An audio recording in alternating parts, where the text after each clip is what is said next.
Oh, gotcha. Okay.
semifinal game. Miami Dade ranked Eastern Florida State College men's soccer team.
From Italy, Daniele Malanga, a sophomore.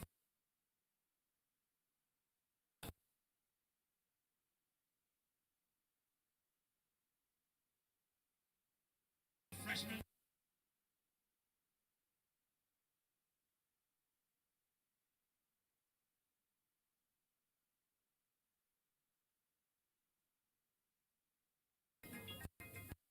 Eric Alessio. 23, Josemi Visual.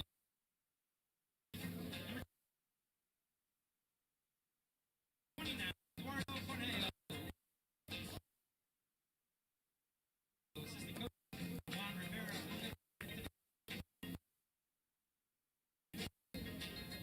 And now for your Eastern Florida State College Titans. A sophomore from England, number 1, Will Blees. A freshman from Brazil, number 2, Tariq Rush. A sophomore from South Korea. A sophomore from the Netherlands, number 5, Lars Beckman. Crossway. A sophomore from Brazil, number 10, Victor. A sophomore from Uganda, number 15, Osoro Vasquez. A freshman from Italy, number 16, Jacopo Caprile. A freshman from Uganda, number 23, Elvin Sekmate. And a freshman from LA, Florida, number 28, Kwame Asante.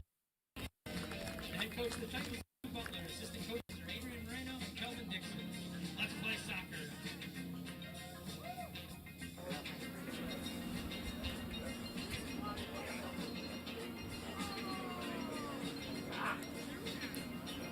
Hello and welcome to Melbourne, Florida, where the Eastern Florida Titans get ready to go to war against the Miami Dade Sharks for the Region 8 Conference Final. I'm your play-by-play announcer, Zakari McKenzie, joined by my color commentator, Max Mesman. So Max, I saw you talking with the coach of Miami Dade earlier. What are they maybe thinking about coming into this matchup? Well, talking with Coach Giuseppe DiPaolo, I asked him about their last matchup with the Titans. It was actually their last win that they had, a 2-1 victory on the road, or excuse me, at home. And I asked him, is there anything they can carry over from that match into tonight's match? And he said, nothing. It's a brand new match. It's really a brand new season with it being the postseason. And so it's win or go home, and they don't plan on going home anytime soon. And for the Eastern Florida Titans, they're coming off a huge win against Daytona State the last time they played. What can you say about that? Well, I can't put it any better myself. A huge win against the number 3 team in the country, the Daytona State College, and they beat them behind the outstanding goalkeeping of Will Blease, the sophomore out of Manchester, England. He had 4 saves across 90 minutes and had a clean sheet against the number 3 team in the country. That's pretty impressive. Very.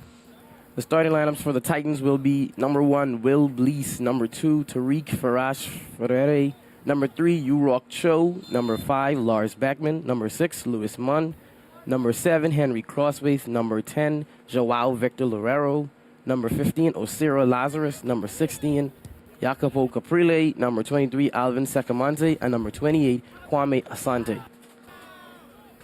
Yeah, and before the game, they actually announced the all FCSAA men's soccer team. And from Miami Dade, they had Jeremy Leviviere, Osira Lazarus, and Matthew DePaulo all on the team. And then Eastern Florida had Joao Victor Lorero, Osira Lazarus, and Henry Crossaway on the team. So look for those guys to be big factors in tonight's match. Definitely, Max. This matchup contains a lot of, like you mentioned, all-region players, so this looks to be a good one. With it being the Region 8 semifinal and being in the postseason, like I said, this is win or go home, so this will be one of these 2 teams' last match of the season, so expect them to lay it all out on the turf. Good passing here from the Titans. That was number 2, Tariq Farash Ferreira, on the tackle there. Drawing his first foul of the night. These are also 2 crosstown rivals, play each other a lot, obviously split the regular season series, and good to note as well going into this game, both of those games the road team won. So Miami Dade obviously being the visitors tonight, the history is on their side in this one. Not a bad thing when history's on your side, Max. This is an early still set for Miami Dade. Let's see if the Sharks can capitalize. Right now is Miami Dade. Crosses it into the box. Not a scary attempt there for Miami Dade. Easily recovered. Yeah, off the head of one of the Sharks players inside the box. Not a bad attempt, but not threatening Will Blease whatsoever. Now the Titans going on the attack. Through ball into the box. And if you're the Titans here, get some momentum at home would be huge right here. Titans now playing with it on the edge of the box. Looking to cross it in. Denied by the Miami Dade defense. Now from the outside of the box. Great defense right here by the visitors. We get a whistle. I think that's going to go on the Titans right there. So it will be a free kick for Miami Dade.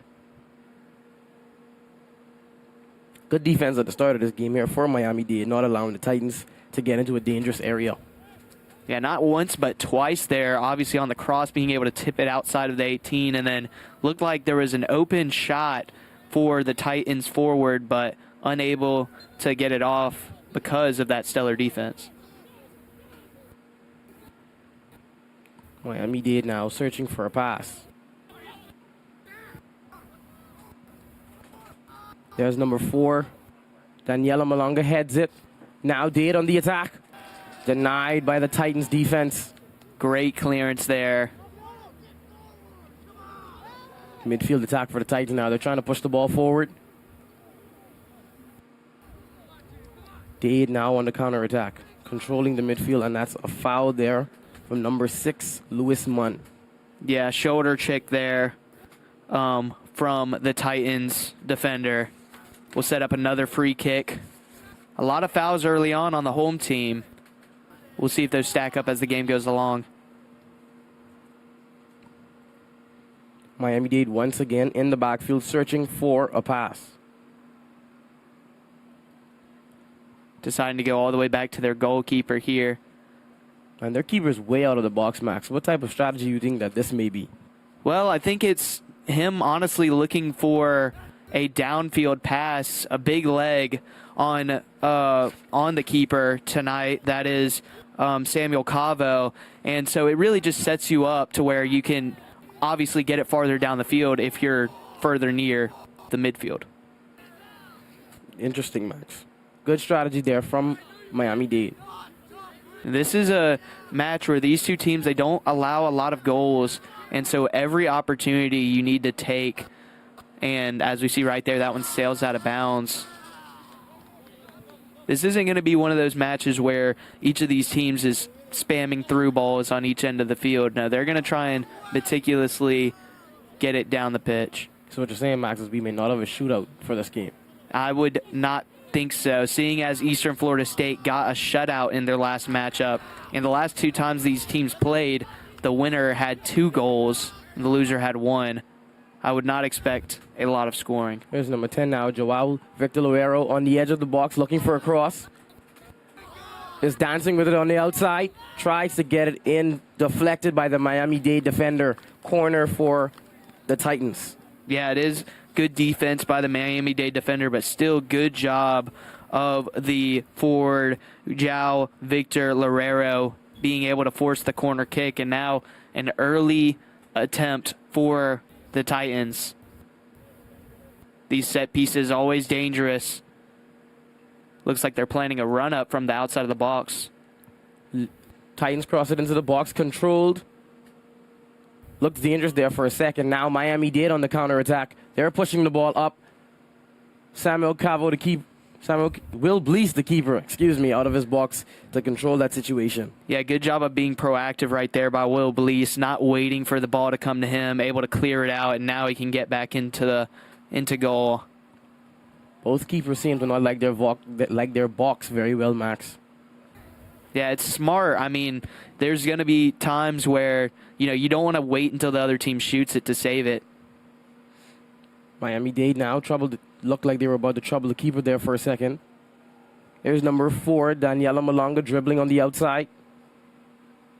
Good defense by the Titans now. They are on the counterattack. Number 7, Henry Crosswaite, flying down the field, crosses a few defenders. Now, pass it off to the outside, maybe looking to regroup for another shot. Good defense there by the Sharks to prevent that counterattack. Number 7, Max, Henry Crosswaite was flying down the field there. Yeah, Henry Crosswaite, the freshman out of Frankfurt, Germany, has started in 12 matches this season. He's tied for the team lead in assists, and you saw right there, he tried to get his 10th on the year, comes into the match with 9. And you also saw some fancy footwork as well from the forward, showing that he's not just a passer, but he can also do it himself. Yeah, Max, I think he fell in maybe to the trap of being too unselfish. Looks like he could have gone for a shot there. He did have a little bit of an opening at the top, but I don't hate the pass as there was a lot of room at the time that he passed it. No, Max, when you have a player as unselfish as him, coaches love those type of players. I mean, it's the coach's best friend, a guy that's not just trying to get all the goals you can, but understands that being able to set up a goal is just as important as making one. Definitely really shows the type of player he is. You've got some conversations with the referee right now. Looks like Miami-Dade here on the free kick. Already getting a little bit chippy. I am expecting this one to... We were talking about it before the broadcast. Last home game for Eastern Florida State ended in a bit of a skirmish at the end of the game. Wouldn't be surprised if we see that here tonight as well. Yes, Max, and this game would also be the tiebreaker between these two teams. They met, I believe, twice in the regular season, with the Titans winning the first matchup and Miami-Dade winning the second. So both teams looking to lead and the series off with a win. Now here's Miami-Dade troubling on the outside. Good defense there by the Titans. Got wrapped up a little bit. Ball went out of bounds. Free kick, goal kick for Will Blease. Yeah, great job right there by the defender for the Titans. Able to box him out almost like he was in basketball right there and force the ball out of bounds. And he actually drew a free kick. So your initial instinct was right, Sakari. Yes, free kick for Will Blease. Will Blease with the strong left foot. Sends it past midfield. Number 23, Alvin Sacamante tried to head of that there. Now, Titans trying to control in the midfield. The Sharks have the ball. Good midfield defense there from the Titans. Now, number 3, Urok Cho on the ball. Sacamante weaving through defenders. Got the foul there. Yeah, good job by Sacamante, not giving up possession and able to draw the foul. He is coming off of a huge game where he had the game-winning goal in that upset over number 3 Daytona State. So let's see if he looks to continue that hot streak tonight. That must have been a very surreal moment. Imagine scoring a game run against the number 3 ranked team in the nation.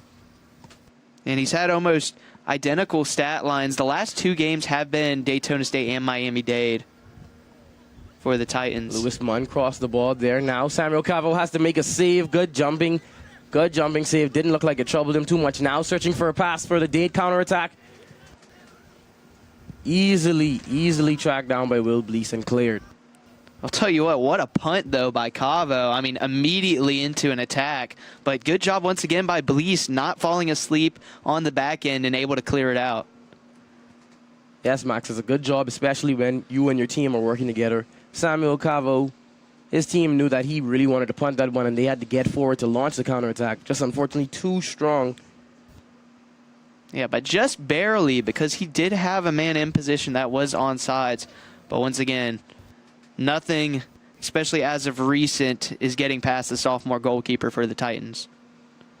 Good defense there from the Titans. Once again, easy pass there from Will Blease. Alvin Sacamante now on the ball. Looks to turn upfield. Good find on the outside by Blease. It's been a very good defensive game, like you mentioned here, Max. Not too many shots on goal or even shots in general. Well, the spacing of these two teams is what I'm really noticing here. Not getting bunched up, everybody in position. You saw that cross-field pass by Sacamante right there get intercepted by the Sharks defender. And so, yeah, both of these teams playing very disciplined soccer so far. That's a sign of 2 very well-coached, very good teams, Max. And obviously, Eastern Florida State enters this game at its number 7 in the NJCAA. Overall record of 10-2-1. Miami-Dade, not as pretty of a record, 6-10-2 on the regular season. But like I was saying with Coach DePaulo before the game, it's a brand new season. It's win or go home, so everybody's on the same level playing field. And Miami-Dade, if they can just continue winning, and same for Eastern Florida State, it's going to be a great season. Titans now have a troubling attack here. Easily scooped up by Samuel Cavo. Max, did you mention that the Titans were 7th, you said? Right? 7th in the country, yes. Entering that Daytona State game, the rankings will probably get updated after this match.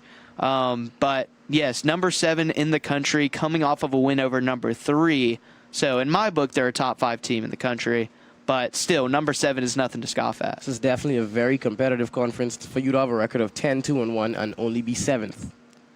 And, I mean, Eastern Florida State is coming off of a season where they were the national runner-up. And so, if you're Eastern Florida State, you're coming into this season and into this matchup with high expectations.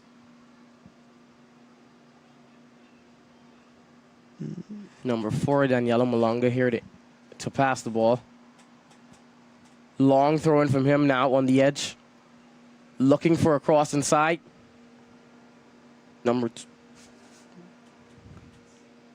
Good clearance. Number 7, Henry Crossbaith couldn't control that one there.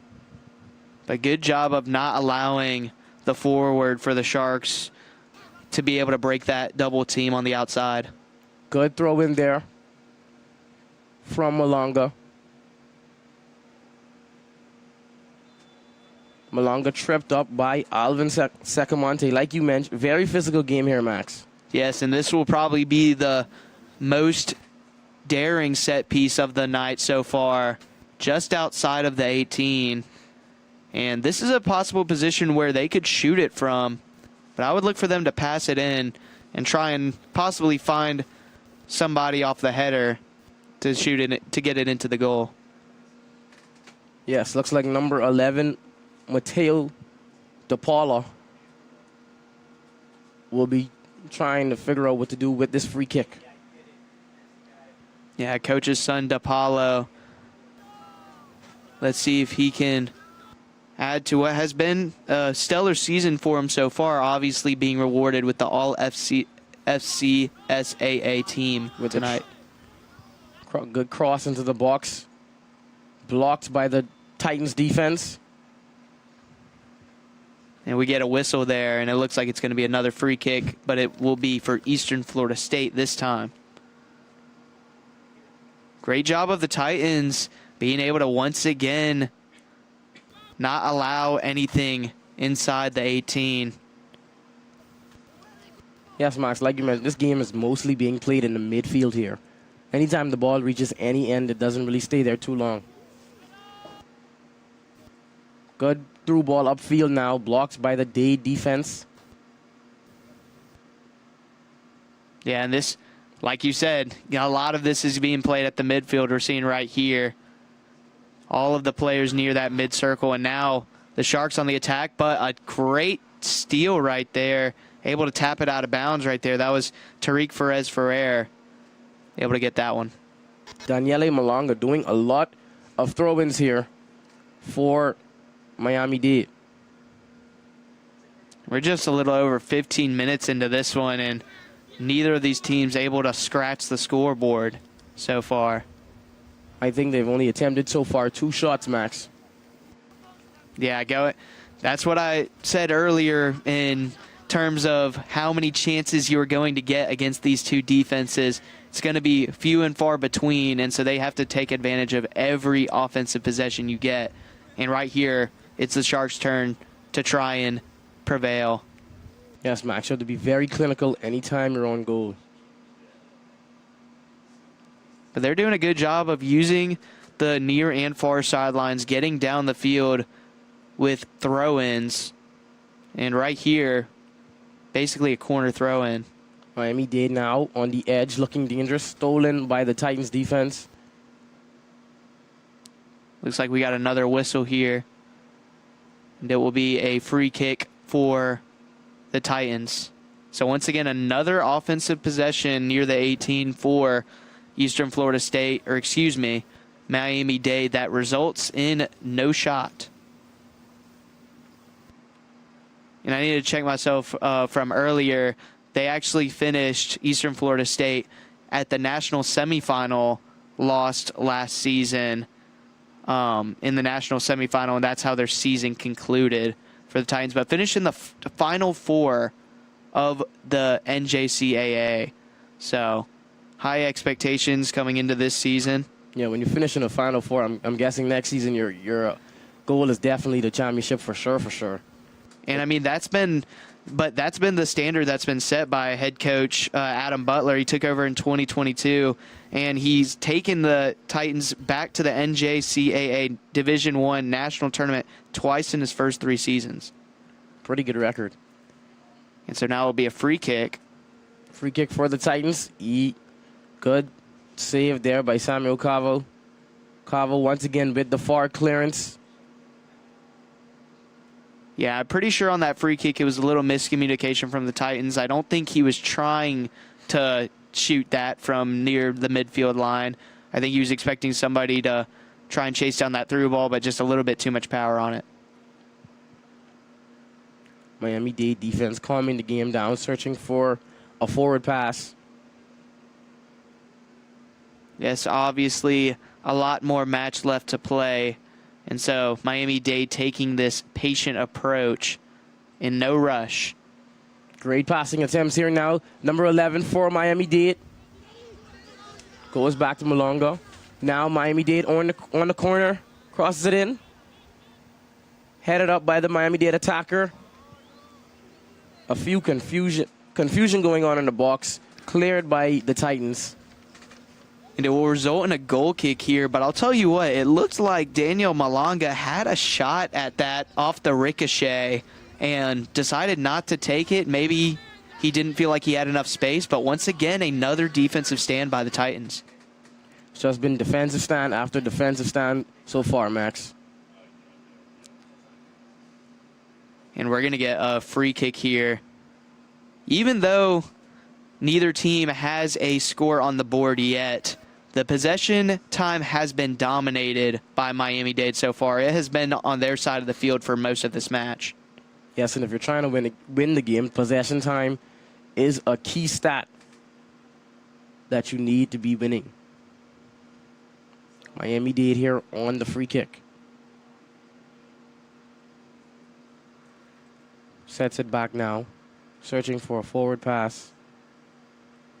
Yeah, Miami-Dade, sometimes the best defense is really offense, and it's been them being able to get it down the field in a hurry, right here taking their time. But really, the Titans just haven't had many opportunities on the offensive side of the ball. Good strategy there from Miami-Dade, not allowing the Titans to get in the rhythm or see the ball a lot. But I will say, once it has gotten in a dangerous position, it has been cleared away like we just saw right there by the Titans. Here's number 7 now, Henry Crossway trying to control the ball off the Alvin Secamonte. Secamonte dribbling it on the outside, looking for a shot, looking for something. Now number 2, Tariq Ferris for there. Cross it into the box, no good. Cleared by the Miami-Dade Sharks.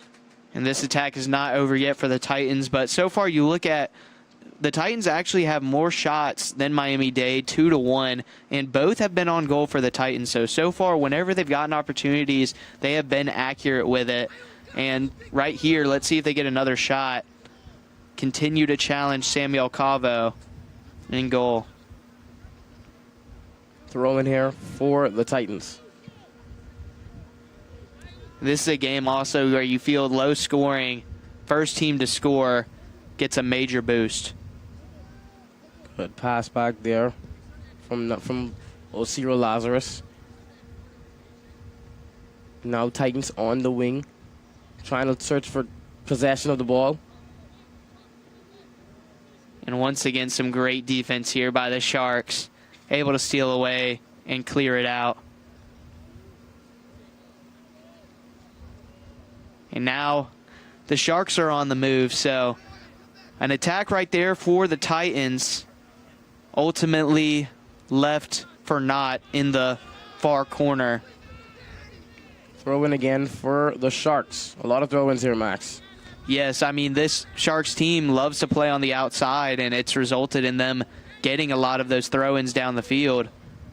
Alvin Secamonte now on the counter-attack. Here's Eastern Titan, Florida, with the shot. Just outside of the goal. No good. Was the best shot we saw all day so far, Max. Absolutely. By far and away, the most threatening attack by either team so far in this match. And just not able to line it up right there. Had a good look at it, but just to the right of the goal. I think that was number 7, Henry Crossway, the freshman out of Germany. Yeah, Henry Crossway, one of those guys named to the FCSAA team before the match. And right there trying to show why, just couldn't spin it into the net. Secamonte once again lightning fast down the sideline, trying to gain possession of the ball and maybe make a cross. Now, for there on the throw-in, he crossed it into the box. Trying to find Crossway again. And a good clearance right there by Miami-Dade, able to get it out of there. But you can feel that attack right there by Crossway a couple of seconds ago. Looks like it juiced up this Titans team, as we almost saw a big mistake right there by Miami-Dade. Yeah, they're definitely more into this game now. Good control there by Will Blease. And this is good. It's given Will Blease a little bit of a break. Early on, we saw the possession being really controlled by Miami-Dade on their side of the field, but that little spurt of energy right there by the Titans giving him a little bit of a breather. Yes, it's good to let your defense get back in position and give yourself time to breathe. Good far clearance there for the Titans. Yeah, booted over into the bench of the visiting team. Think he may be aimed at someone. It did end up hitting a player, one of the opposing players. Maybe they have some personal beef. These are two teams that play a lot. They played 4 times last season. And the series was tied 2-2 in that as well. And so over the last 6 matchups, 3-3 between these two teams. So they're definitely tired of seeing each other, is what you're saying, Max. Yes. That among other things. Good passing here from the Titans. Was trying to make a counterattack there. Now Miami Dade dribbling it up the field. Pass number 29. Eduardo Cornelo easily recovered by Will Blease. And a good move by Blease right there. Had the forward in front of him. Very dangerous, but Blease with a nice little touch to the left and able to clear it away.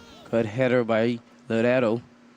Cho tried to track it down, unable to do it. Dade back on the attack. And now over halfway into this matchup, and we still have not seen our first goal. Chance we don't see one in this first half, but it's not due to these teams not being able to score because of bad offensive sets, but the defense has just been that perfect on both sides. These teams just being in perfect position, not allowing any crosses to threaten them. And part of it is also Miami-Dade's strategy on the back end, which is really just almost sitting on the ball early on in the game. Yes, Max, slowing the game down. That is the only way to allow high-scoring teams like the Titans to maybe stay out of rhythm. And I would be interested to see if Coach Adam Butler decides to tell his team to push a little bit, because that's why the defenders for the Sharks are able to sit back there and hold on to the ball, is because nobody's attacking them. I'm sure as the game gets down, then maybe he'll change. Malonga here on the outside. Tried to cross it in there. Deflected by the Titans defender. Corner, Miami-Dade. Yeah, good job of forcing a corner here. It will be the first of the night for the Sharks. And in a dangerous spot. These set pieces always critical, especially in a game that is 0-0. If I'm Miami-Dade, I'm looking for really somebody to come in on that back post. That is where Blease is positioned. But you don't want to get it too near the front post, because Blease will surely jump up and catch it. Miami-Dade now launches it into the box. Tried to get their foot on that, couldn't, was not high enough in the air for a header. Tried to maybe deflect it with their back or feet. But a Titans defender got in between them and the ball. And once again, that's another example of the great positioning we've seen so far. Not just one, but 2 Titans there that could have booted that one away. Malonga on the throw-in again. A phrase I'm clearly not tired of saying. It is a cool name to say, though, Malonga. It is. He's getting a lot of airtime tonight. A lot of throw time, I would say. Good clearance there from the Titans defense. They actually called that. I was actually expecting that to be called on the Titans defender, really lunging into the forward for the Sharks, but it's called against the forward for the Sharks.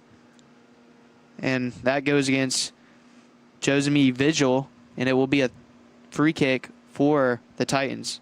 Excuse me, against Carl Laurent. Titans now, long free kick, trying to enter the box. Looked like a nice move by the Titans there, and now it will go the other way with a free kick from nearly the same position on the opposite end.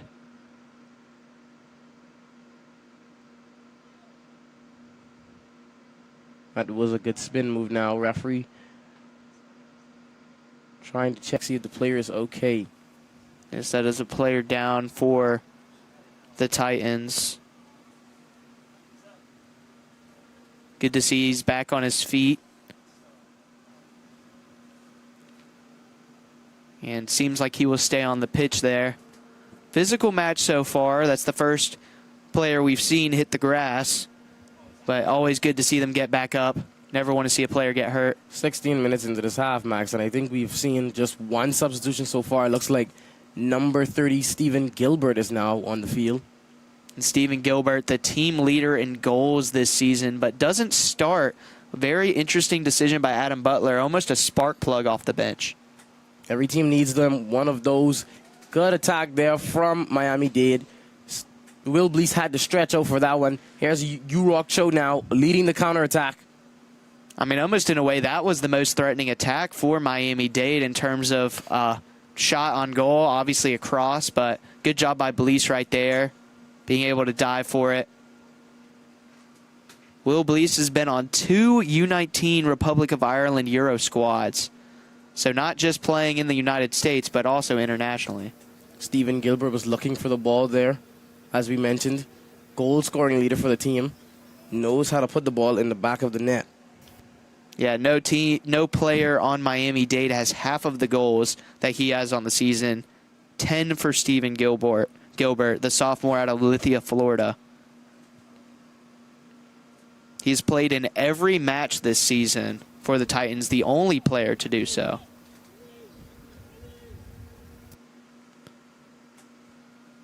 Stephen Gilbert, much like many men on this team, also plans to go professional.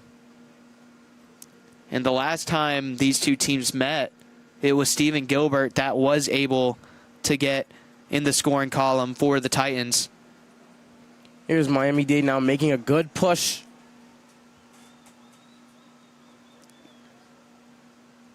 Very good tackle there from number 19. And it will be a corner kick, but a great tackle right there from the Titans. And that was Mateo Acuna. Just a great job right there. Because it looked like he had a head of steam. That was Alessandro Rassinelli. So now a corner kick for the Sharks.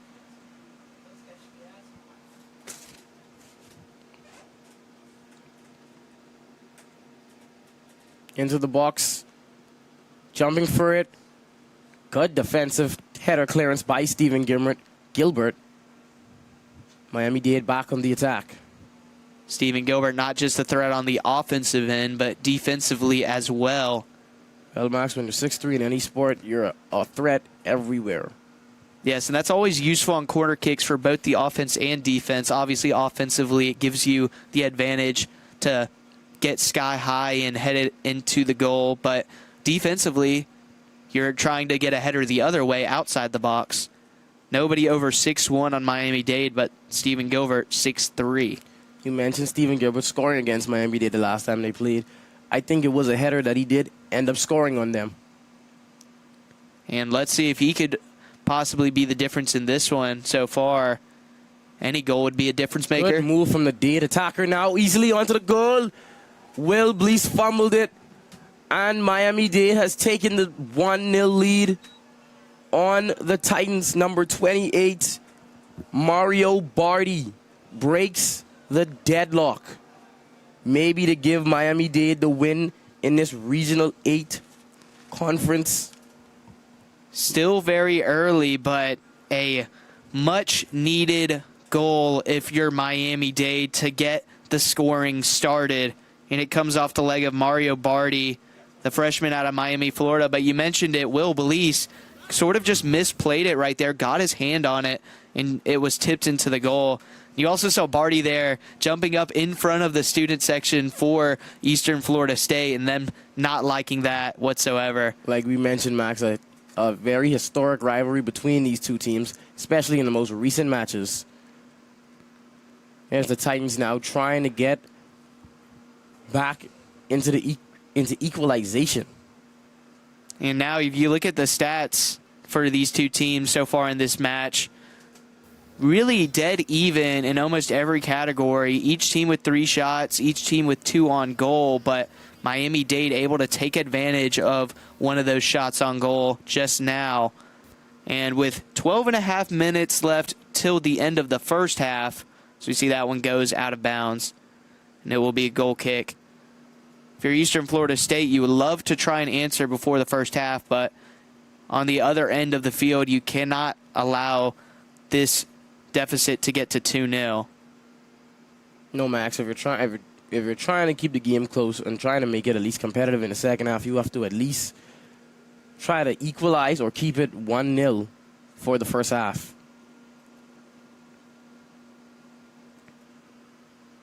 Urocho now fighting for the ball, fighting for possession in the midfield. Yeah, it's going to be a whistle right there. Looks like he's going to go against Urocho. And it's going to be a free kick for Miami Dade. Urocho, Max, despite only being 5'9", very physical on his attempts to win the ball. Yes, Urocho, the sophomore out of Seoul, South Korea. He's part of the team that made the NJCAA national semifinal last season. He's studying marketing right now. It looks like we're going to have another whistle here. And you can see some frustration out of Henry Crossway right there, holding the ball and talking to the ref. But it will be dangerous set piece. Trying to go fast there, and Henry Crossway able to tip it away to himself. It will end up back in the Sharks. Crossway was trying to go on a run there. Now the Sharks with the ball on the edge of the box in a dangerous position. Good seal out there from the Titans defender. But it will be another whistle, and that will go. It will go in favor of the Titans, but Crossway is arguing with them that they were in possession and they had a chance at a possible attack there. But the referee still deciding to pull out the whistle there. Stephen Gilbert sealing his defender, trying to get free. Obvious foul there by number 6, Augustin Bizarra. And looks like we're going to get a yellow card here on Bizarra, much to the happiness of the fans. And the student section goes wild, Max. And this could be the momentum change that the Titans need. It doesn't always come in the scoring column, these momentum shifts. And it will be a free kick here from the captain of the team, Lewis Munn. But Stephen Gilbert, we're seeing him coming off the bench already being a spark plug for the team, getting a clearance earlier and then drawing a foul on the offensive end. Munn thinking deeply about this free kick, where he has to place it, puts it into the box for the head of Gilbert. Gilbert just cutting, the ball wasn't high enough, couldn't get high enough in the air to put a lot of direction on that, just heads it to the ground, goes out of bounds. But a good idea if you're Munn right there. Look for the guy that is 6'3", that had your only goal against this team the last time y'all met. Just a little out of reach right there for Gilbert, a little too far away from the goal. Yeah, but good. Even though it was just too, I would say, too low. Good placement by Munn to lead it over everyone's head and just get it right to Stephen Gilbert. And Gilbert's also, not only just is he 6'3", but he's also built. So he's able to box out those defenders in the goalie box. It's almost impossible to stop. He's not a skinny 6'3", Max. He's a big 6'3". Yes. 6'3" and fast, though. Yes, fast, strong, tall. All good things to have if you're a soccer player. Who plans to go pro? And I could see it. 10 goals. But if you're the Titans here, you cannot allow this Sharks team to get another score. Urocho, good defensive tackle there. Yeah, and that's going to be a whistle against the Sharks playing on the ground. And that was number 28, the sole goal scorer of the match, Mario Barty, trying to kick the ball while on his back.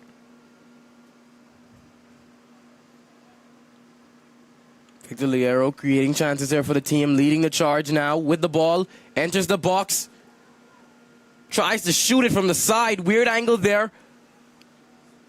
Gilbert maybe was waiting for number 7, Crossway, to do something with it. Just let him get it. Ball ended up going out of bounds. Corner kick for the Titans. And there was a lot on that play. He started off with the nice two-man game on the far side of the field, and then the cross in, which already challenged the goalkeeper enough, had to tip it in the air. And then it was shot at him again, and he sent it straight up flying. It does result in a corner kick, though, for the Titans.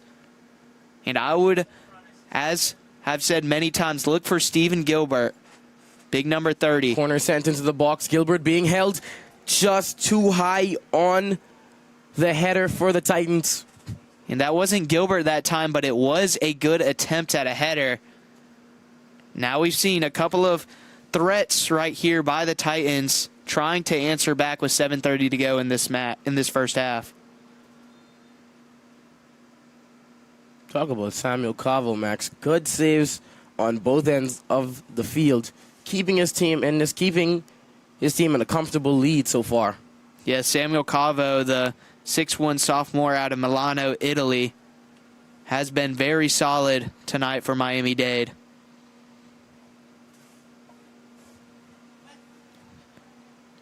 That's going to be a throw-in here. A throw-in for none other than Daniela Malonga again, Max. It's almost like he's touched the ball more with his hands than his feet so far tonight. He probably did, Max. He probably has. You know, it'll be another throw-in. Only this time, Malonga gets a break. And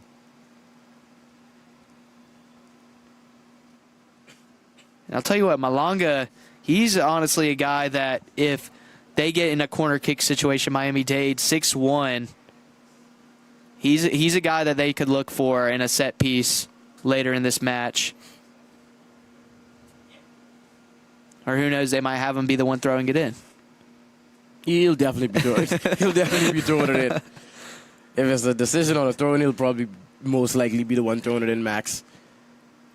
Here's the Titans now on the offense. Fighting with each other over there on the wing.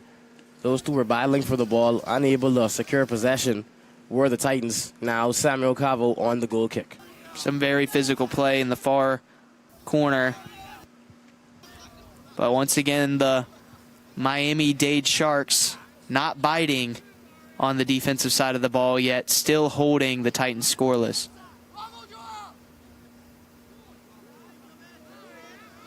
With some fancy footwork at the midfield. Nice moves there from the midfield of the Titans. Now trying to switch field here. Not a bad idea if you're the Titans. Keep the Sharks off balance. Osira Lazarus on the ball. Good moves. Dumps it off to Henry Crosswaith. Crosswaith fighting for possession.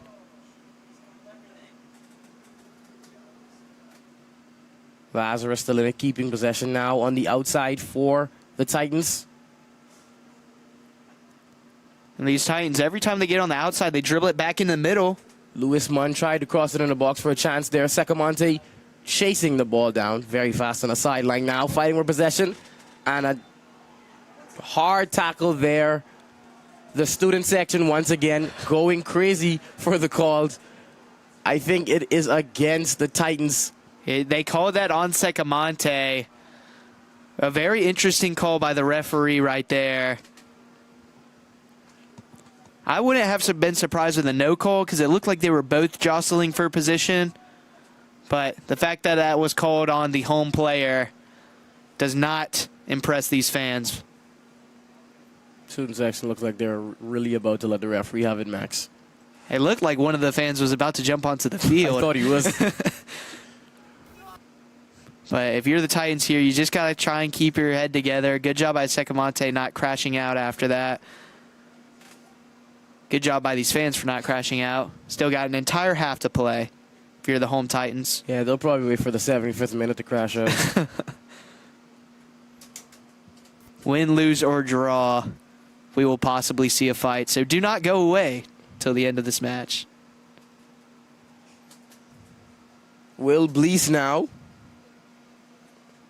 Getting it out of his area, attempting to clear the ball. Yeah, getting some action for the first time in what seems like a while. 3.5 minutes to go here. The Titans probably have 2 or 3 more chances before the half. But that's not going to do it right there. It's going to be a throw-in for the Sharks. Powerful throw in there. Cut tackle from the Titans midfield. Now Titans on the counterattack, looking to go fast here. And I would like to see the Titans stay on that sideline. Couldn't get it into the box like they tried, blocked by the Miami-Dade defenders. There was about 3 of them there. Now here's Miami-Dade on the counterattack, the solo counterattack. He's fumbling all over with the ball, trying to regain possession of it. Looked like he almost got caught by the old field monster right there. Now here's the Titans back down the field. But right there, it was some lackluster defensive play by the Titans. Obviously, the forward for Miami-Dade not able to control himself, but just a bad job of waiting for the ball. Sacamante on the box, pushes it to the outside, looking for a pass or a shot there. Gives it off to Lazarus, has to chase the ball down. Calms it down now. Lets everyone get in position. And once again, I'd like to see them use the outside a little bit more. They've had certain opportunities where they've taken it from the outside and just dribbled it back into the middle of the field. Header now for Stephen Gilbert. Gets his head on a good pass into the box. And that is a goal. The equalizer we've all been searching for. The student section coming over to greet. Looks like number 18, Josh Rayfield, for the goal. Student section relocated just to celebrate with him. It will actually be number 16 right there. I was just about to correct myself, Max. Jacob, I got you, man. I got you. Number 16, Jacopo Caprile, the 6-foot freshman defender.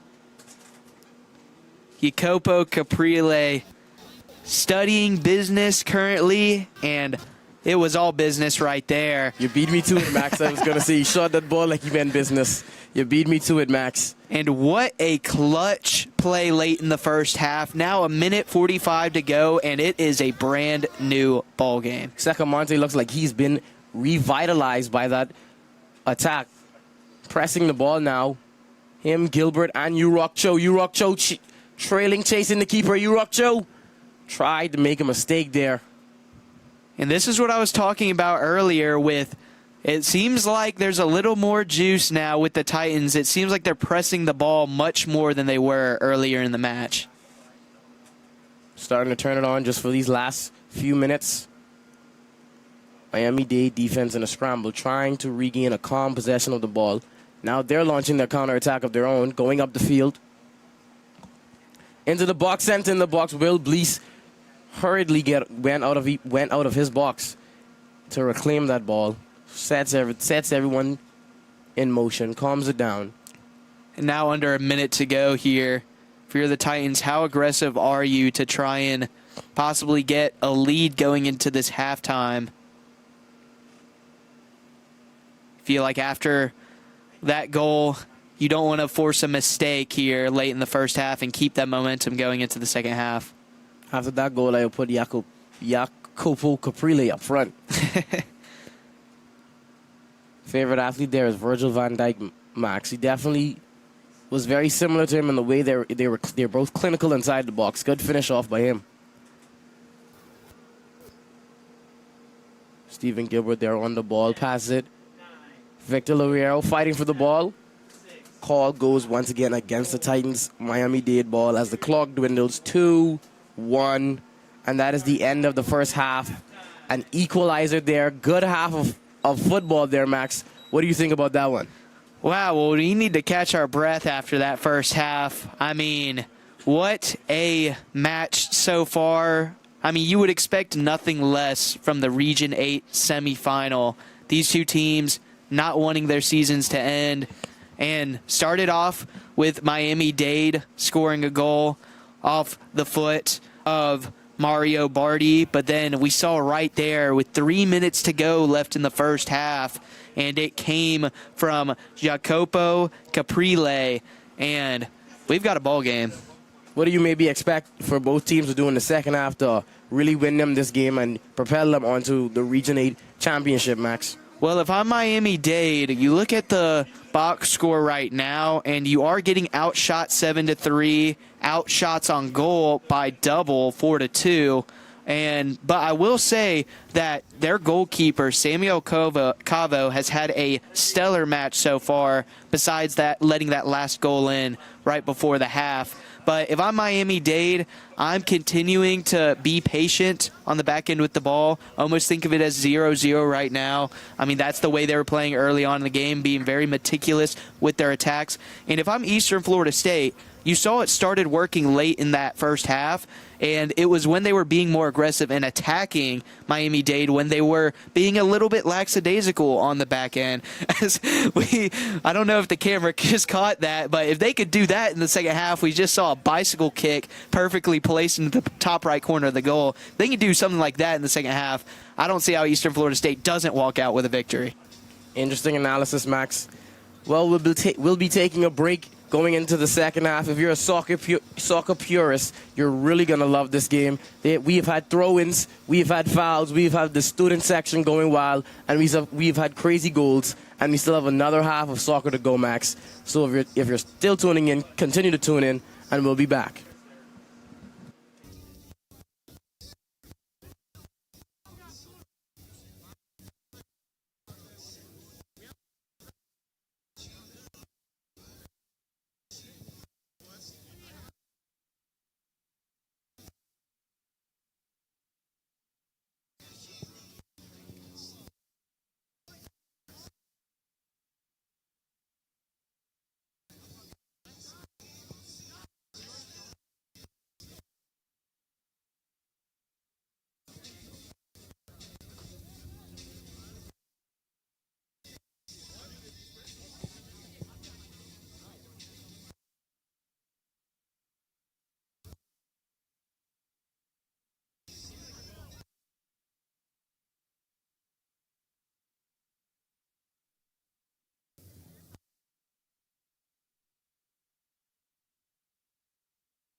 All right, and we're back for a much anticipated second half of soccer for this Regional 8 Conference Finals. Max, what did you like in that first half that really has you excited for the second half? Well, I think the response out of Eastern Florida State going down 1-0 early in the 14th minute of the first half. Mario Bardi being able to start the scoring off for Miami Dade, and it really looked like Eastern Florida State was on their heels for a while there, but with just 2 minutes left in the first half, able to get a goal off of the leg of Jacopo Caprile, who's been very active, I will say. 2 shots both on goal, and one obviously going in the goal.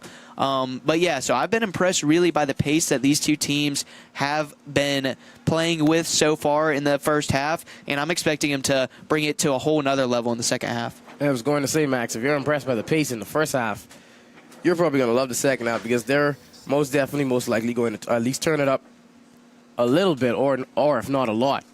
Yeah, and this game also, with it being a Region 8 semifinal, this game will have a winner by the end of the night. This is not like the regular season where, it's a win, lose, or draw. No, it's win or lose for each of these teams. And so we're knotted up at 1-1. We could see some extra soccer tonight, obviously, with still 45 minutes to go, a lot of soccer to play. But, yeah, these two teams are going to do everything they can to get another shot in goal, and we'll see. Seems like these two teams love a tie, Max. They're tied for their season record, over the past 2 years with a 6-6 record, and now they're tied going into the second half, 1-1.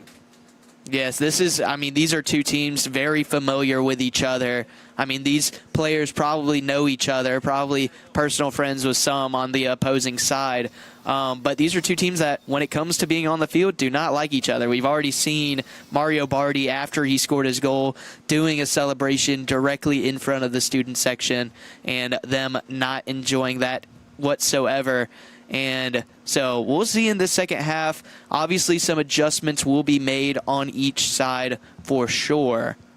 But if you're Eastern Florida State, I feel like the momentum is on your side, having scored in the last 2 minutes of the first half.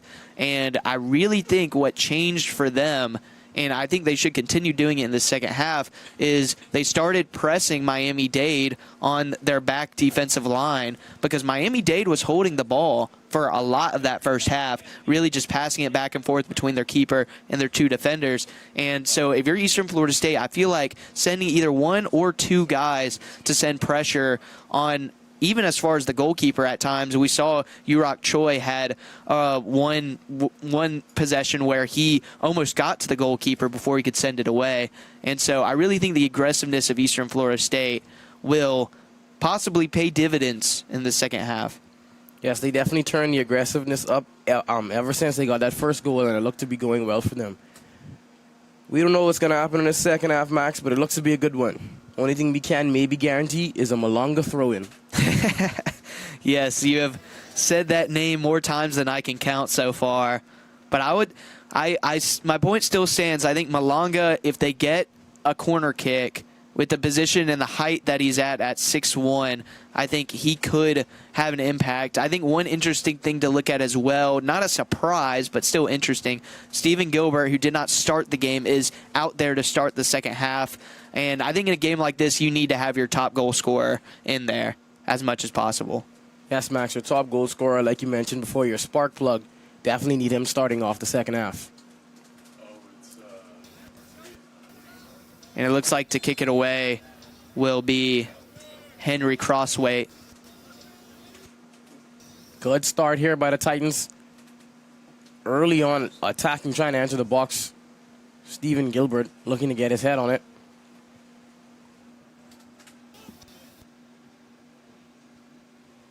Kwame Asante trying to fight through 2 defenders right there. Good defense by Miami Dade. Really surrounding Kwame Asante. It looked like the Sharks had a bit of a head of steam. Still not out of it yet, but it will be a throw-in. Yeah, this Eastern Florida State team picking up right where they left off. trying to keep the ball on their side of the midfield. Kwame Asante here on the throw-in. Yeah, Asante, the freshman out of Palm Bay, Florida, leads the team in shot percentage with 100%. So every time he has shot it, it has gone in. Good header there by Stephen Gilbert. Maybe thought someone was behind him. Nice control here the Titans are playing with. And that one was sent up into the stratosphere. Number 7, Henry Braithwaite fighting for the ball now. Now is number 23, Alvin Secamonte on the outside dribbling. Trying to find a cross. Gets it into the box. Gilbert was fighting between two defenders to get to it. Now Samuel Cavo, big throw in, trying to get the counterattack for Miami-Dade launched. Good defense by the Titans midfield to prevent that counterattack. And once again, the referee preventing the Titans from going at a fast pace, much to the chagrin of the home team. Foul there for Miami-Dade. Titans free kick. This is a free kick in a dangerous area here, Max. Absolutely is. It's almost in a position where you could honestly take an attempt at the goal here. With how solid Samuel Cavo has been in goal, might not be the best option. And I'm going to say it again. Stephen Gilbert, number 30, right there. You see him in the middle of the pack on the outside of the box. He is the guy to look for right here. Positioning himself, looks like he's ready to get his head on that, Max. Now it's sent in the box. A Titans attacker did manage to get their head on it, leaped over the entire defense of Miami-Dade, just unfortunately put it too far to the right. Yeah, good leaping attempt by Lewis Munn and a great placement from that set piece. Really a dangerous shot at it, but just going to the right of the goal. And now we have some conversation between a ref and a Sharks defender.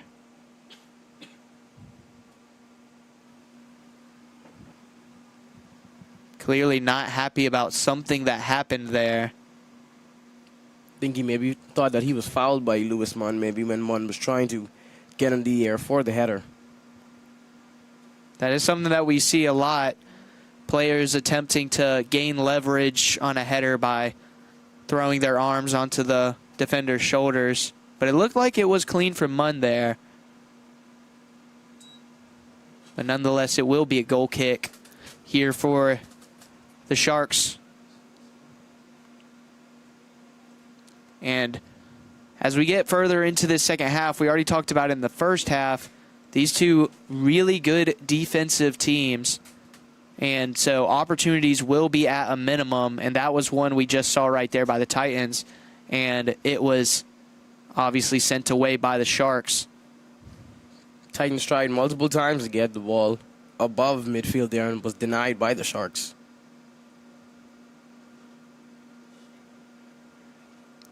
And we have a player down right here for Miami-Dade on the far sideline.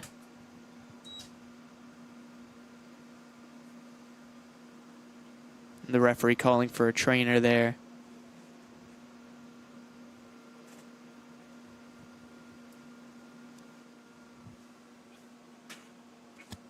It's been a very physical but so far clean match up until this point. These teams laying it all out on the line. You have to, Max, as the conference finals, win or go home here.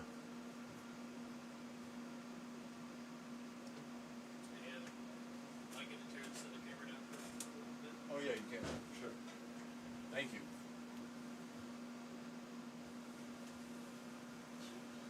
You can see the trainer tending to the Sharks midfielder.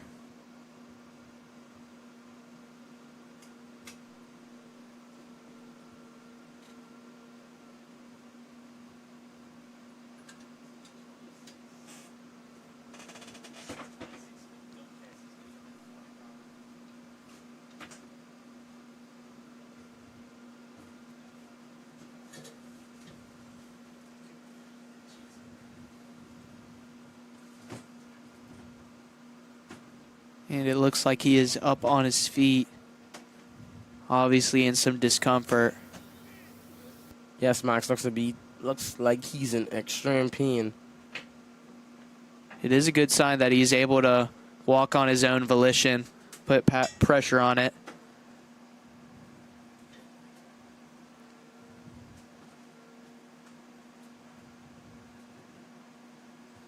So he will go out of the game. Hopefully he's able to return tonight for the Sharks. And now a throw in here for the Titans. Titans now searching for the counterattack. Lofted through ball in the air. Steven Gilbert looking to get on it. Tried to run past the last defender. Couldn't quite beat him. Good slide tackle right there. His shoe came off, Max. Slid out of his shoes right there. But I'm pretty sure he's now playing with one shoe in his hand. Lewis Munn, the captain. That's leadership right there, though. You know, showing that he will play for his team no matter the circumstance, even if it means he has to do it with one shoe. Oh, it was his sleeve. Actually, it was his sleeve there, Max. His leg sleeve right there. Must have been a very powerful sliding tackle for him. Whole leg sleeve to come off. Yeah, it's about near his kneecap. Miami Dade in a dangerous area here. On the outside of the box, looking for a cross. Gets the cross into 3 Titans defenders.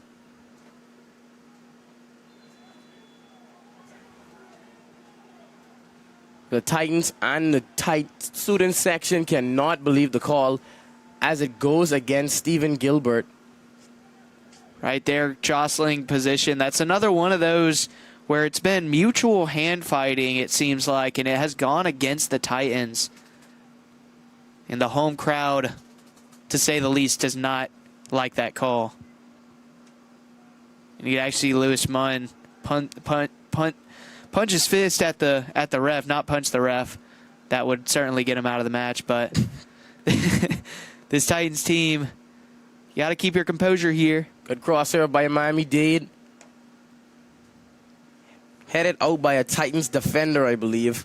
Corner for the Sharks. And you could see some Titans fans put their hands on their heads during that attack. And this is certainly a dangerous position here as, you know, for all intents and purposes, the next goal could be the game winner with how these two defenses have played. And so every set piece counts. And I know he's thrown it in a lot, but look for number 4, Malanga, in the middle of the box. Dade cross it into the box. Now from the shot on the outside. Good defense there from the Titans, clearing everything. Will Blease tapped it back out for the one-time volley. Now we have a Titans defender, a Titans player down inside the box. And it looks like it's Kwame Asante, freshman out of Palm Bay, Florida.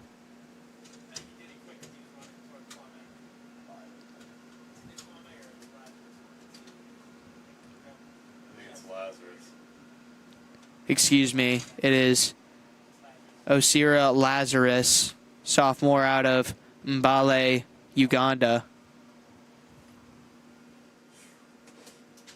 Good to see him get up and run off the field under his own power. Tell you what, we expected the second half to be physical, and it has been so far. We've seen 2 players hit the grass. Good to see them both get up under their own power.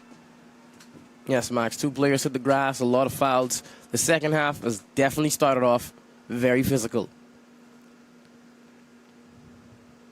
And so it will be a free kick here.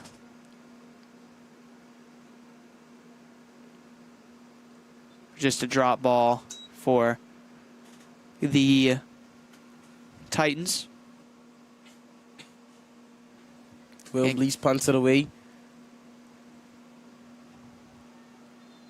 Now And that was Steven Gilbert right there, fighting for the ball. And really just when you're Steven Gilbert, it seems like I mean, you look at him compared to everybody else on the pitch, just a massive human being in comparison to the other players.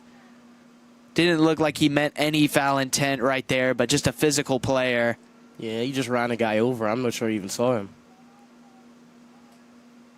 But that is the physicality. If you're head coach Adam Butler, you don't mind seeing that foul from your star forward, Stephen Gilbert. Trying to play for the ball, just a little bit too physical. Stephen Gilbert now looked like he wanted to make an attempt on the ball. Good defense here from the Titans. Fighting for the ball. Dade trying to still launch his attack. Good clearance there. But like I said, coming out of the second half, you love to see a player like Stephen Gilbert really just staying toe-to-toe with those defenders on the back end because it doesn't allow them any breathing room. They don't have any time to sit on the ball like they did early in that first half. Max, that was a Miami Dade throw-in by none other than Daniela Malonga. I was about to say, you're going to make me guess? I'm pretty sure I'd get it right based on what has gone on tonight. Only this time it is on the other sideline, so a bit of a change in the second half. Daniel Malonga, the star throw-in specialist out of Milano, Italy for the Sharks. He is tied for the team lead in yellow cards with 3. None tonight so far. Ball sent in the air by Will Blease. Looking to get it onto the head of Stephen Gilbert. Miami Dade again on the throw-in. And I think that is your boy, Malonga, again. I wasn't going to say it, Max. I think we already knew who it was. We're to the point in the match where it can be assumed, if you hear Miami Dade throw-in, that number 4 is the one doing it justice. I think Lazarus came in for Steven.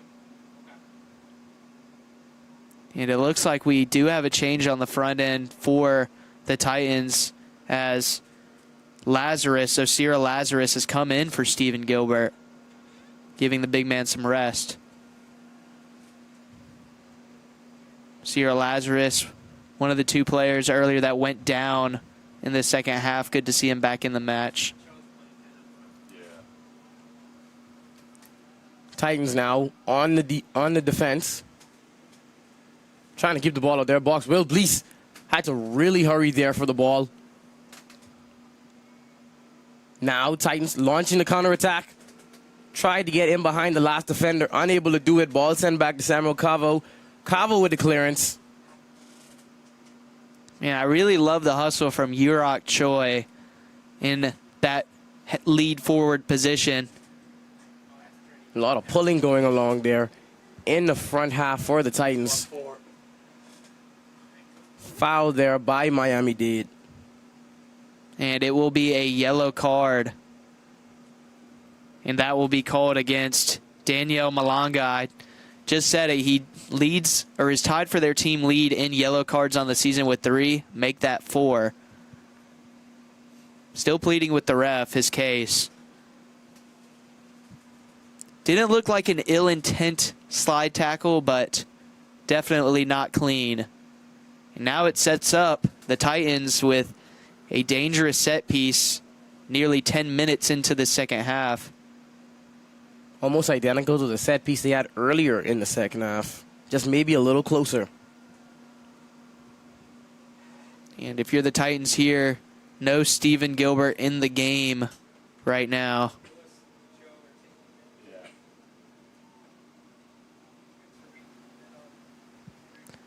It looks like Yurok Cho. I would look for a guy that's even taller than Stephen Gilbert. 6'4", Lars Beckman, sophomore defender, number 5. So you see him in the middle right there. And they send it into the box. Just too powerful on the cross there. Gets past the keeper, gets past everyone, goes out of bounds. Yeah, it looks like he was trying to find a forward on the back post. Just a little bit out of reach. Not a bad idea to try and sneak behind the defense, but once again, another stop by the Sharks. Titans now pressing. looking for the goal to break this deadlock. And this is looking a lot similar to that first half, early on in the first half. As we see, it's going to be another free kick here, this time for the Sharks. Quick free kick here. It's going to be taken by number 17, Eric Valesio. Long free kick there on the wing, searching for an opening. Two players jumped up, hit each other mid-air. And it'll be a throw in here for the Titans. Right in front of the bench for the visiting Sharks. Long throw in there from the Titans. Goes right to a Sharks player. Ball up in the air now, and we have another player down. And the referee is speaking to a Sharks player.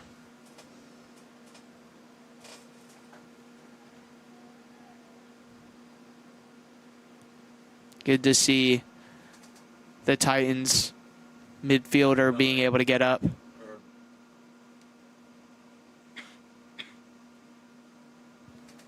Looks like that was Liam Kummeritz that was able to get back up after going down hard.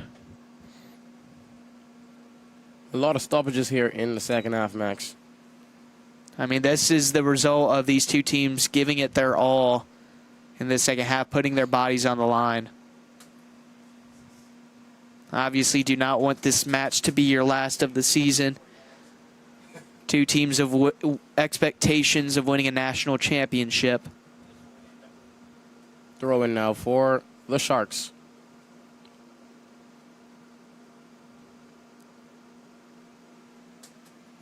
Titans now on the counterattack. Trying to get the ball. One of the players asking for a foul. Let's see if they gave it to him. Well, they did give it to one of the teams, but it was not Eastern Florida State. It's Miami Dade.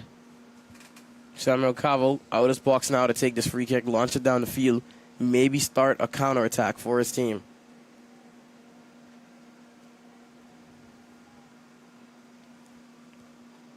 And if you were looking at the stat sheet, you would think that the Titans would for sure have a lead. And Samuel Cavo's free kick did start the counterattack. Was looking good for a second there for Miami Dade. Just got ran down by the Titans defender. And a great job of sending that out of bounds and forcing the Sharks to now get back to their side of the field. Sharks still making an interesting approach here on goal. Crosses it far to the next side of the pitch. Dancing a little bit on the outside, searching for the cross in. Cross inside the box, dangerous. Dangerous there for the Miami Dade. Good composure there by Will Blease and the Titans defense.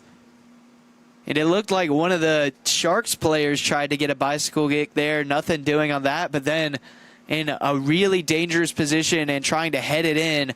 But Will Blease just being in perfect positioning to just scoop that out of the air. Yeah, nice try on the acrobatic bicycle kick there, Max.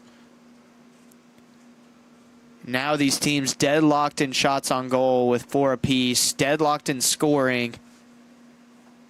Lofted through ball. Searching for Henry Crossway there. Here's Miami Dade now again, once again on the counterattack. Slows it down. Lets the rest of his team catch him up now. Shot from outside the box. Blocked by the Titans defense. Ball ricocheting backward from the box and midfield now. Here's the Titans on the counterattack.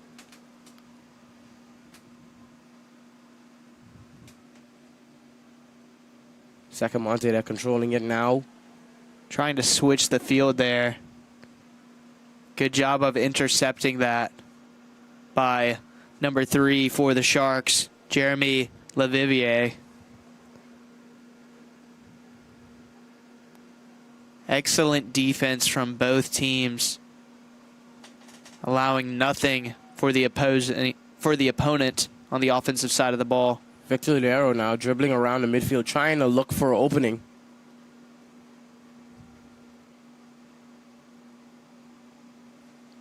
The Titans now sort of taking that meticulous approach. Gets snuffed out right there by the Sharks. Good passing here from Miami Dade.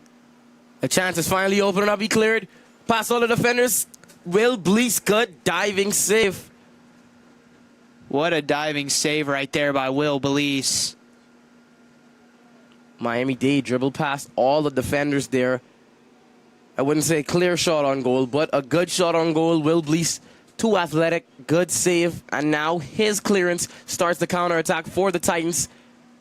Henry Crosswaith on the edge. Now Victor Liero on the edge of the box trying to create something dangerous. Urok Choi trying to cross it in right there.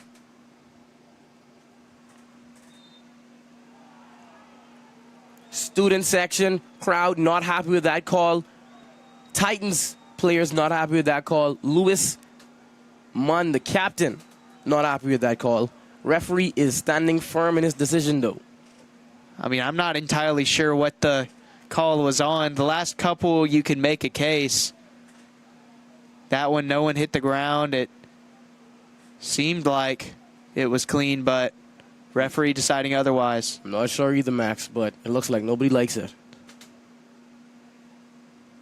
I mean, if you're Eastern Florida State, obviously, you know, anytime your home team is called for a foul, you're going to disagree, but it seemed like on multiple occasions, it's been a bang-bang call, and it has not gone the Titans' way. And the Titans student section and crowd will let the referee know. I will say I can see where the referee is trying to do, though, not let this game get too out of hand in terms of physicality where there is possibly a fight. I will say he has done a good job at that. Secamonte now dribbling. Now, Urok Choi. It's actually Kwame Asante chasing it down there, but unable to catch up to it, and you see the frustration there kicking it against the fence. Yeah, I read pass there by Urok Choi. Kwame Asante had to track it down, couldn't get there. So it will be a goal kick here. Back and forth action in the second half, but the score still remains 1-1. You're thinking at this point, what's going to give between these two teams? Deadlocked at one apiece. It's going to take good pressure from the Titans here, as they're doing right now. Now battling for it at the midfield. Lazarus starting to dribble. Now we have another foul here on the Titans. In the crowd, a guy with a Jaguars hoodie is standing up enraged right now, Max. And it's not only because it's a foul called, but it's on it. It's going to be a yellow card.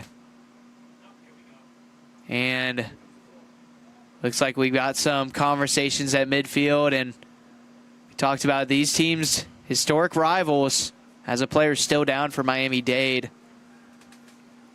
The Jaguars hoodie is really letting the ref here, Max, if you can see in the front here. He is talking to the sideline referee, not even the main referee. I mean, usually he's upset on Sundays, but now with it being on a Thursday night, no Jacksonville playing, but he is supporting the Eastern Florida State Titans. I was just about to say, I don't think the Jaguars season's going how he would have liked it. So he's pretty used to being upset over his team not getting a lot of calls. And that yellow card will go on Lewis Munn.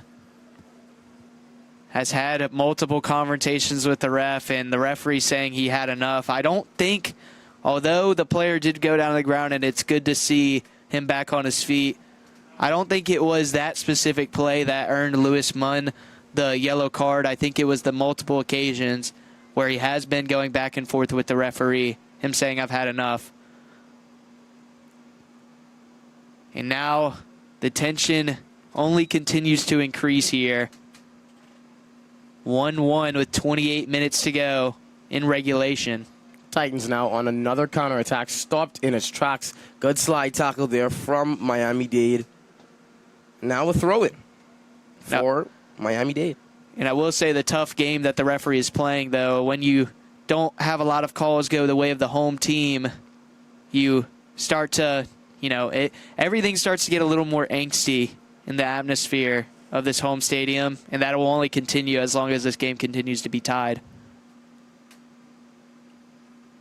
Miami-Dade finally got the ball into their half after trying. Now, look to be a good counterattack. Yeah, that's right. Players seem to have flipped over there.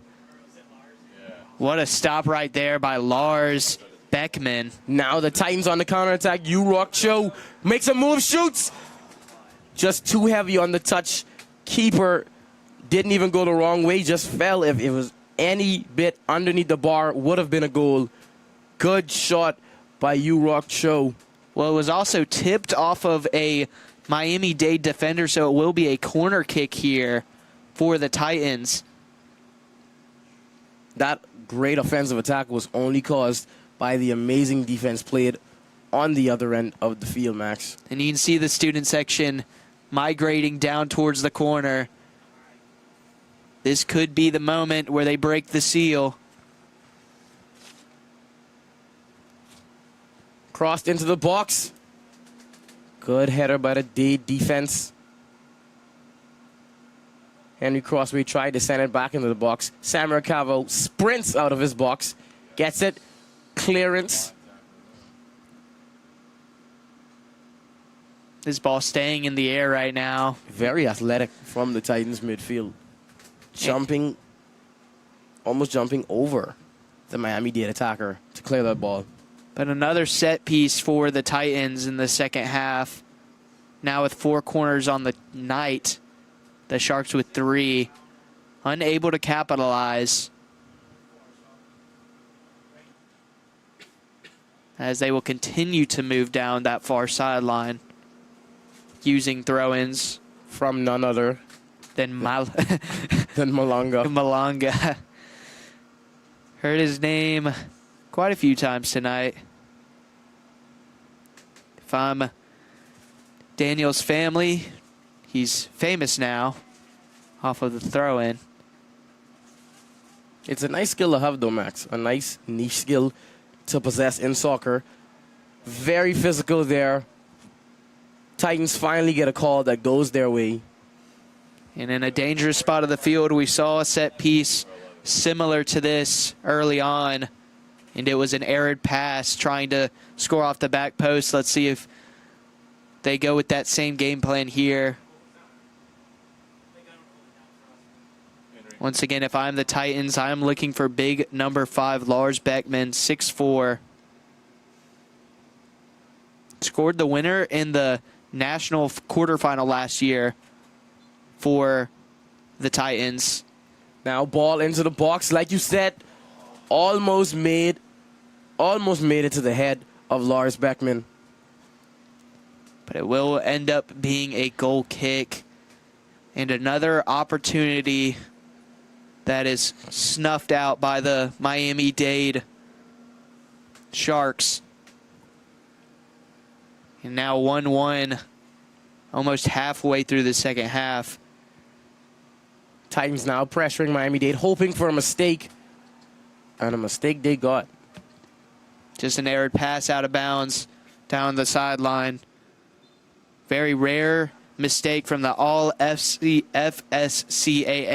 defender, Jeremy Levivier. And it will be a throw-in by Lars Beckman here.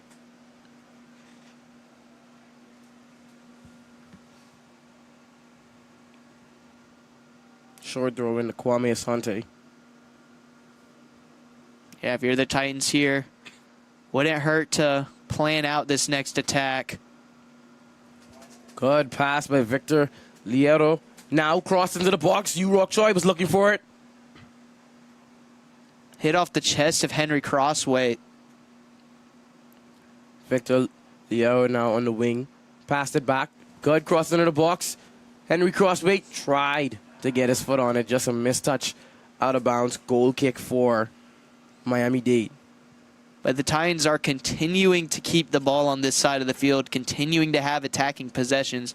You feel like at some point one of these is going to go in, as they have reached double digits in shots, 10 on the night. They usually average 18 shots per game, so they need 8 more to get their average max. In 8 more shots, they should see at least 2 or 3 goals. And 2 or 3 goals certainly wins it tonight. Although interesting to look at, while Eastern Florida State leads in shots by a hefty margin, Miami Dade leads in shots on goal, as Miami Dade has 6 shots, 5 on goal, whereas Eastern Florida State 10 shots, but only 4 on goal. So it's showing that Miami Dade, with the opportunities they're getting, taking advantage. Eastern Florida State, not as much so far. Yes, a little below average for their shot on goal percentage. And now with a lot of room. Titans looking to make a counterattack there. And it's going to be a yellow card, another yellow card For Secamonte. And that is a very interesting call. Player on the ground for Miami Dade. And he looked like he was just trying to track down a heavy touch. Sliding in there, Miami Dade's midfielder. And drawing the yellow card. That is their captain. That's LaVivier. Or excuse me. It's not LaVivier. LaVivier is coming up to comfort him.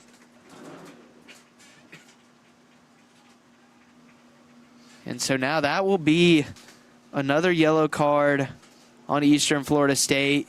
Their third of the night. Each team with 3 yellow cards. Student section chanting something. Can't quite make it out. You're seeing some conversation at the middle of the field.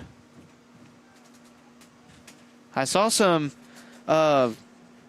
fans, as we see getting up off of the field, is Josemy Vigil. 23. But I saw some fans holding up their hands and doing almost the travel signal, but also in some sports the replay signal. I don't think they have that in this match tonight. They were just telling the ref to rethink his decision. check his eye, rethink his decision, Yeah. replay it in his head to see if it really, truly was a foul. We do see some cheers from the fans.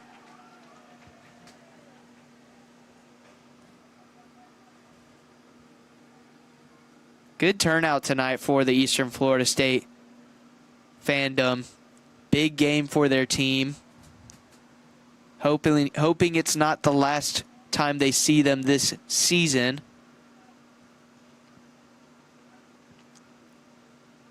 Miami Dade thinking about the free kick. Decides to go backwards with it to Samuel Cavo, who's out his goal, and launches it forward. Strong leg by Cavo. Now Miami Dade on the counterattack, flying down the sideline, thinking about offsides. It looks like a call there. Yeah, just getting a little bit too ahead of himself. Actually, looks like it might have rolled out of bounds. It will be a throw in here. Good header by Urok Choi. True. Fighting for the ball. Cho has some options. Lays it off to Secamonte. Couldn't control it fully there. Manages to get it. Cho now on the outside. Completely fouled. Referee doesn't call it. Student section in uproar. Jaguars hoodie in uproar. What Miami Dade is on the offense. That is a call that unbiased can say that one was a missed call right there. Despite that, though, Titans making it down the field now in good position here for a good attack. Crossway heads it just over the goal. Good jump by Samuel Cavo. Too high on the header for Henry Crossway. But heck of a job on the cross right there into Crossway. But going back to that missed call, I mean, Cho was just really just shoved into the chest right there. Good job of him being tough and staying in the match, but no call by the ref. We'll see if that comes back to bite the Titans, because it would have been right outside of the 18 as well. Possibly on the border of a PK. I don't think it was, but still would have been a dangerous position nonetheless. And now Lars Beckman, a bad pass there back to Will Blease. Appears to be a corner for Miami Dade. Will Blease walking away with the ball, the Dade defender. Blease hoping they didn't notice. You know, you can always give that a shot, you know. Carry the ball all the way and see if they let you get the goal kick off. But well, Max, the referee didn't see the foul, so maybe he didn't see the ball go out of bounds. That is a good point. It's probably what Will Blease was hoping. So now a corner kick here. The 4th of the night for Miami Dade. Miami Dade launches it into the box. Will Blease easily takes care of that. Now rightfully takes the ball out. Throws it, launches the counterattack for the Titans. Titans leave the ball behind them as they continue to go forward. Now Miami Dade with possession. And each team trying to keep their composure here. Good pass by Diego Luengo. And now we have a foul on Miami Dade, and the players cannot believe it. A call goes Eastern Florida State's way. Now they will be on the attack, but a missed touch right there by Crossway. Couldn't fully control that one. This match has had everything, a goal from each team, multiple corner kicks, a lot of shots, a lot of yellow cards, and a lot of potential missed calls as well. And the throw-ins, Max. Don't forget the throw-ins. Yes, throw-ins by number 4, Daniel Malanga. Has been very active outside of the sideline.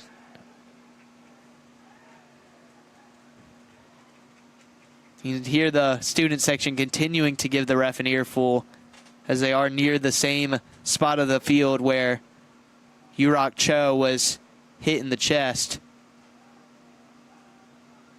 Speaking of Yurok Cho, now on the ball, hit out of bounds by the Dade defender, throw in for the Titans. Yeah, trying to go down line with it, but will earn his team a throw in here. And another chance for this Titans team as we creep up on 17.5 minutes to go here in regulation. Lars Beckman throws it backwards to Kwame Asante.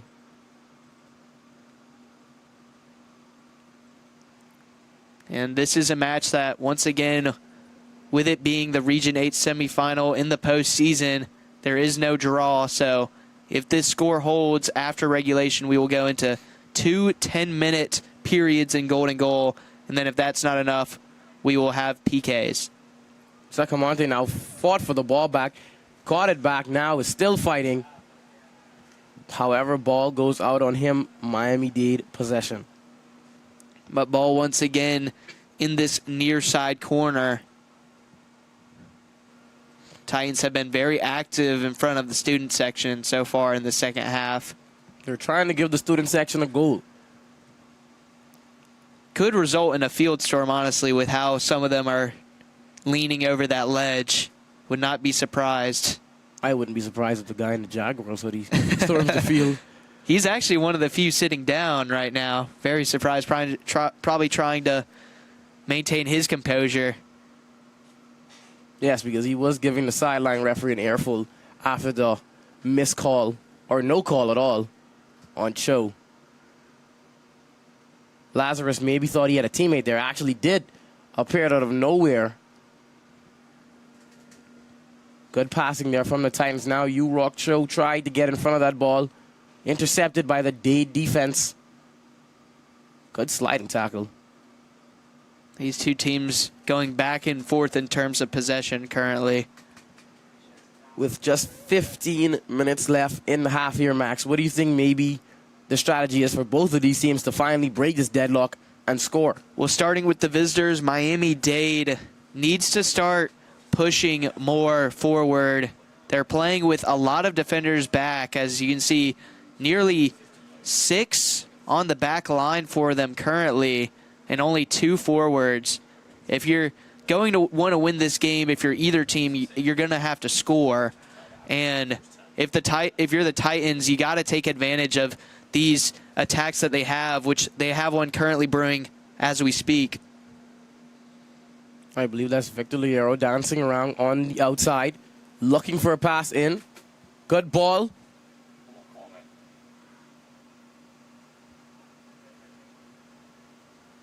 Now on the outside, searching for a shot. Number 21. Yurok Cho all alone in the corner. Trying to make it out the corner by yourself now. Number 21, Yuto Inabe, taken out. Student section on their feet, upset about that one. Jaguars hoodie also, like you mentioned, was sitting now. He's on his feet, Max. And slowly making his way towards the student section. Now he'll take a break on the steps. It will be a corner kick here. The 5th of the night for Eastern Florida State. On them, I'm looking for Lars Beckman. Yurok Cho fighting for the ball in the midfield. Lazarus gets it. Good ball. Now on the outside, crossed in. Deflected by the Dade defender. Titans once again, another opportunity. Number 10, Victor Liero dancing with it on the outside. Tried to get it in, falls inside the box. Student section, hand up, looking for a foul. And it will be a foul, but it is going to go against the Titans. The student section is in disbelief. I will say, as much as it seems like in that near side corner, calls seem to not go to the Titans' way, that was a good call right there. Seemed like Victor Liero just slipped up and then continued to play while on his back. That is a clear foul. Good call by the ref. Now Miami Dade finally looking to make a counterattack after a few minutes of the ball just being down on the Titans' end. And if you're Miami Dade, it's been a minute since they've challenged the Titans' defense. And so you want to try and get some sort of attack here, as you're only going to have so many left as this game continues to dwindle down. Now, dancing, trying to get past Kwame Asante. Was unable to do it. Retreated. Miami Dade trying to find the space in the defense of the Titans. No luck for them. Good stop of the ball by Asante right there. Trying to get a through ball was the Sharks, but Asante able to stop it with his right foot strongly. And now the Titans on a counterattack. Very intrigued to see Stephen Gilbert not in the game, as he subbed out for Osira Lazarus earlier in the match, and we have not seen him since. Leading goal scorer for the Titans. Miami did a shutout there from the box. Good dive by Will Blease, not allowing the ball any space to get in.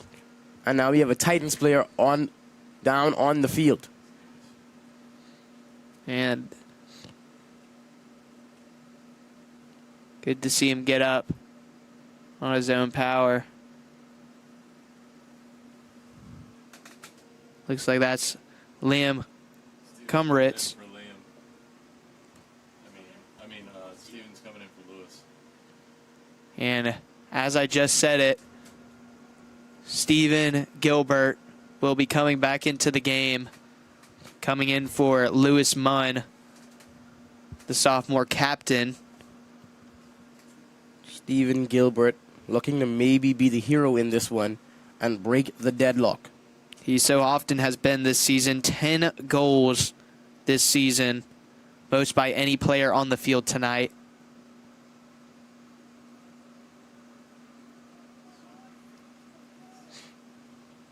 And now Titans finding another counterattack here. Yurok Cho searching for the ball in the air. Couldn't find it. Couldn't reclaim it. Miami Dade slowly making their way down the field. Now adding a little more pace to their drive. Good sliding tackle right there by Osira Lazarus. Vitaliero storming down the field, tried to get it. Tackle made, stood in section. Stood up for that one. I think we're going to get another yellow card here, and we will. How much yellow cards would that put us up to now, Max? Well, that will be the 4th on Miami Dade, and it'll be interesting to see who this is on. Because if it is on Malanga, that would be a 2nd, and it'd be a red card. And it is on. Seeing some conversation.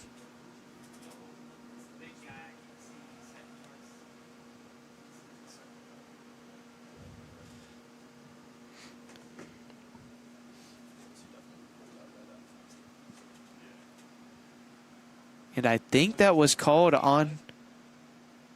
I think that was called on Malanga.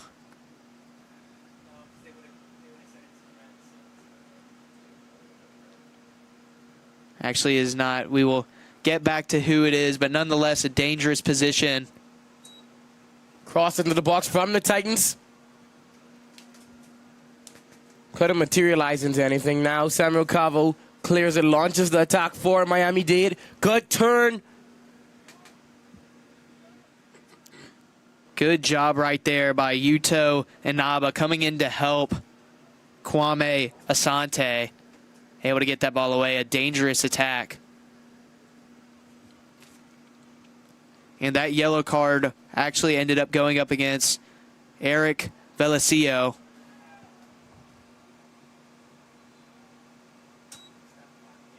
As we see some more players on the ground.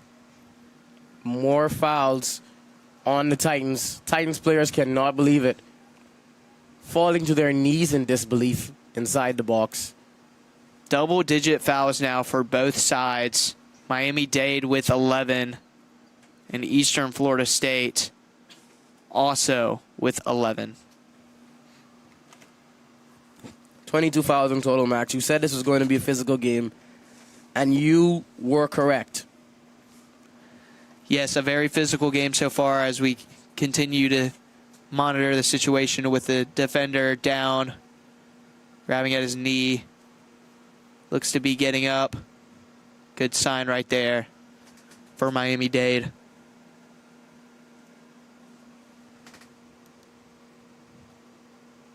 Now you see a little jump. Still a little gippy on that right leg, but able to apply pressure to it. That's number 6, Augustin Bizarra. And looks like he will stay in the match. These players, tough as nails so far in this Region 8 semifinal. Yes, Max, leaving it all out here on the field. Like you mentioned, could be any of these teams' last times maybe playing. So it will be Samuel Cavo to take the free kick. And you see him still trying to jump up and down and work out that knee. Did he just give Henry a yellow?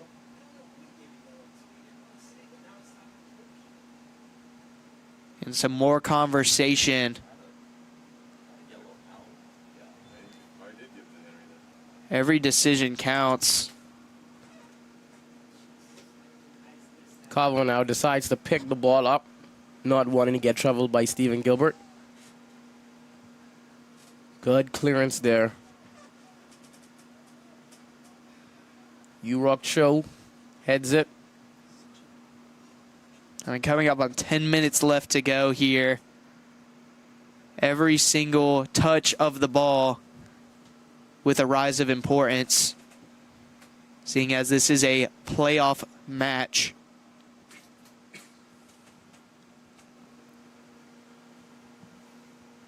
Titans working slow from the outside, looking for a pass. Beats his man, crosses it in. There were 2 or 3 players surrounding Stephen Gilbert there, Max, not allowing him to even get it into space in the box. Good job right there by Henry Crossway, able to catch up back to the ball. And now this attack will continue for the Titans.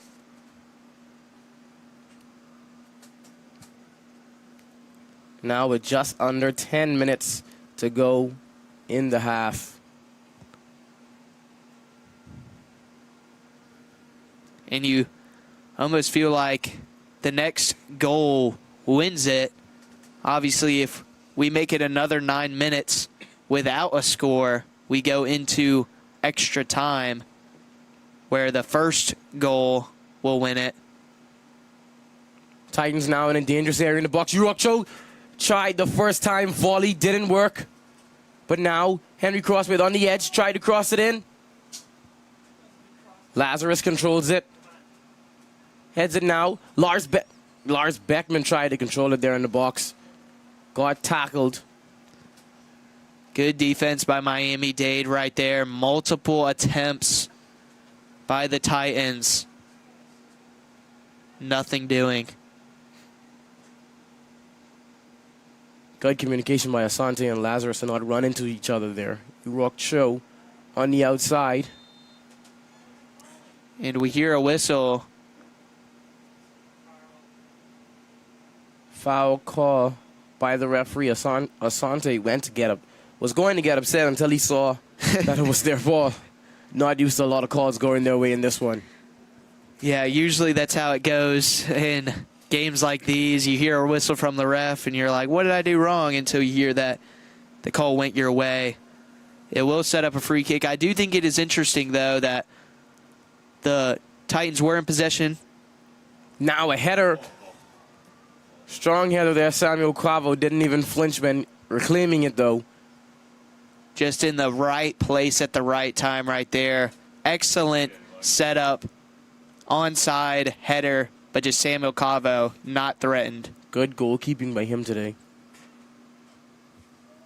Samuel Quavo on the night. He's having himself a night. 4 saves in this match. Make that 5 with that last one. Titans now. Trying to do some ISO action on the outside.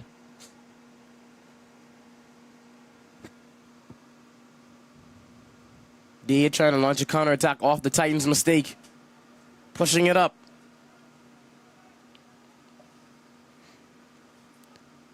Dade, one of the rare attacks they've had in the second half. Now, making work on the outside.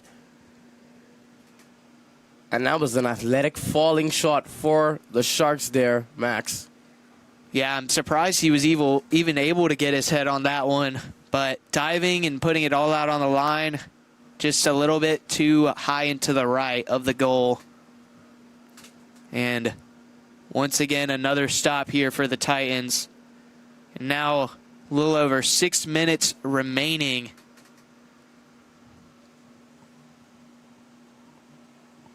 I feel like in these situations, the longer the game goes, the more tense it becomes for the road team in most situations. So if you're Miami Dade, you do not want this to go to golden goal.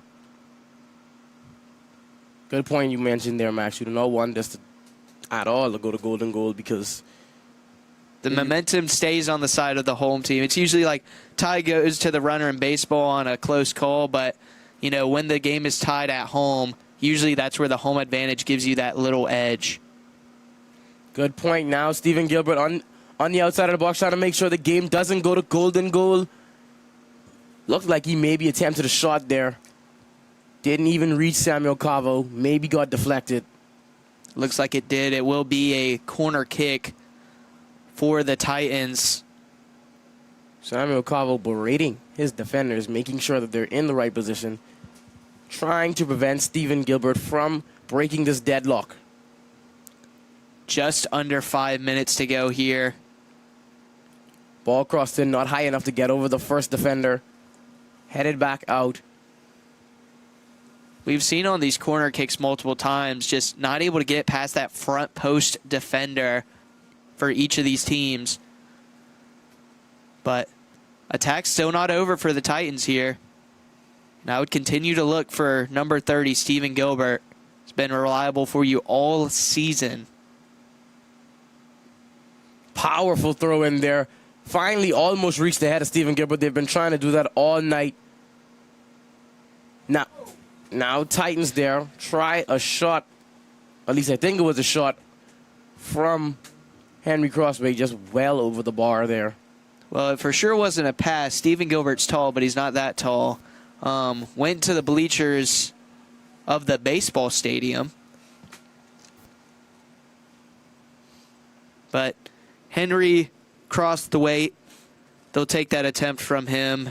Has been a very reliable freshman forward all season. Part of that FSCAA, all FCSAA soccer team that was announced before the game. His favorite athlete is David Goggins. What are you doing with that, Max? Somebody's got to carry the boats. And Henry Crossway right there trying to put it all on his back. Good analogy there, Max. Good analogy. And so now a goal kick here for the visiting Miami Dade Sharks. Powerful clearance by Samuel Cavo. Dade now. Attack to look promising there. Gilbert laid it off to get it right back now. Good passing going on by the Titans midfield. Waiting for everyone to come up for the attack. Now they have numbers into the box. Very promising attack there, but you almost wish that it was Henry Crosswaith right there. We've seen that a couple of times. He had a lot of room and then passed it into a spot where there wasn't any room. And Henry Crosswaith tied for the team lead in assists with 9, but right there, probably could have kept it himself. It will be a corner kick. We got a whistle here. Referee looks like he's trying to maybe break up some talking that's going on there between Stephen Gilbert and the Dade defender. Stephen Gilbert trying to position himself. Now ball headed into the box, just over Gilbert's head. Controlled there by the Titans attacker. Just couldn't come down with it. Now Samuel Cavo once again on the goal kick. And now 2:40 to go here in the second half. Miami Dade making an interesting push here now. On the attack, has it on the outside, looking very dangerous. What a recovery by the Titans defense to get back and save what would have been surely maybe the game-winning goal.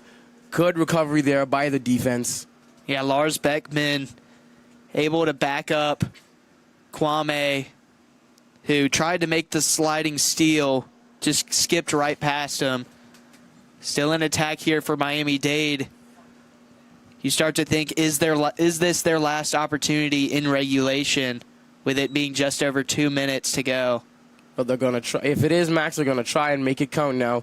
Number 10, Nicolo Liberty dribbling on the outside. Passes it. Physical play right there, but the Titans able to steal it. And now launching the counterattack. Victor Lorerio.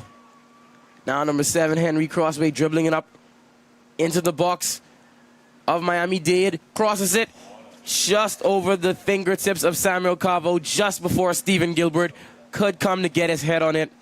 Out of bounds once again for the Titans. And Crossway is in some pain on the field. Took a shot to his knee.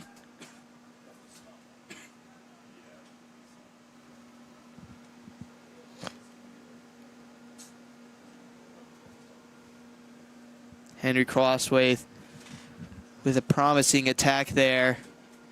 Just a little overshot.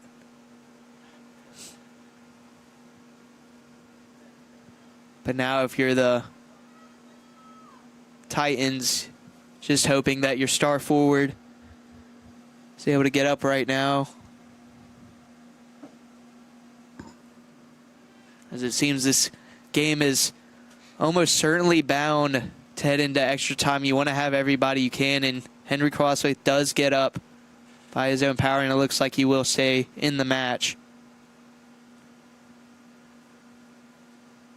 Actually, scratch that. It looks like he is leaving the field, following the trainer to the bench.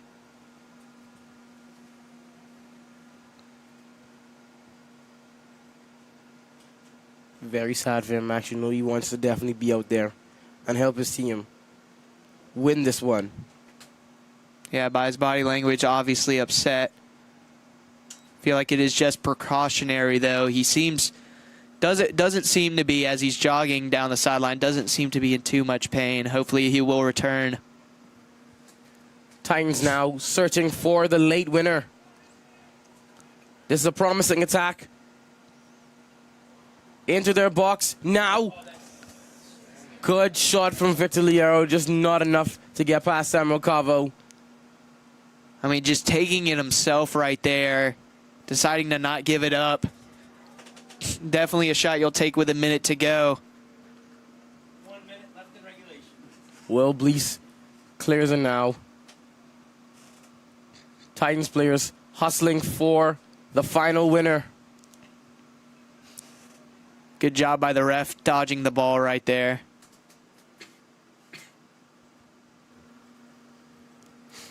So we creep down here. We could see the rare soccer buzzer beater.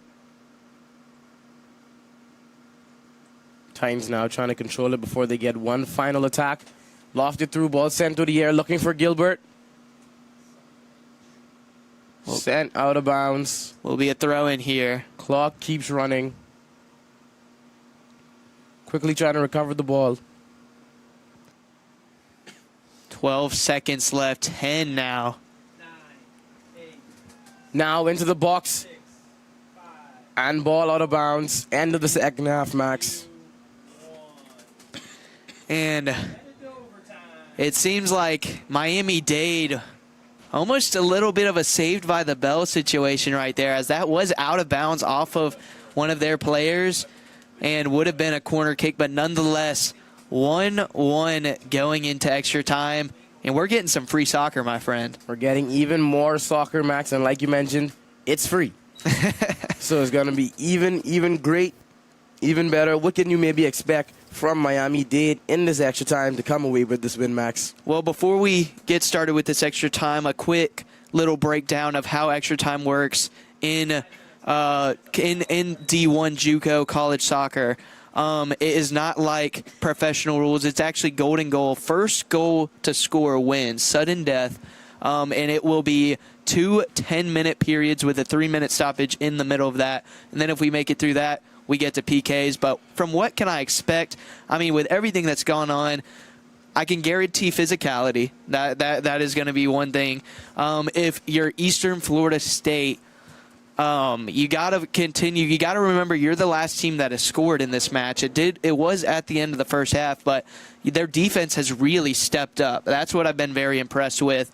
I mean, 9 shots by Miami Dade, 6 on goal. And then if you're Miami Dade, being the visiting team, you've got to just keep that energy up, knowing that this is a win-or-go-home situation. And so I'm just expecting a lot of fun coming up in this extra time. You're right, Max. You can definitely expect a lot of fun. Like I mentioned, at the start of the second half, you can maybe expect some more throw-ins from Malonga. And Malonga, very fortunate there late in the second half. We've seen that's also been a story of the night. A lot of yellow cards between these two teams. 4 for Miami Dade, 3 for Eastern Florida State. No player has gotten 2, so every player is still in the match. Each team still with 11 men. That is something to watch, though, is if one of these players that already has a yellow card gets another one, that team will be playing with 10 men. And in a game like this where every bounce, every player matters, it is important to have your entire team out there. Yes, Max.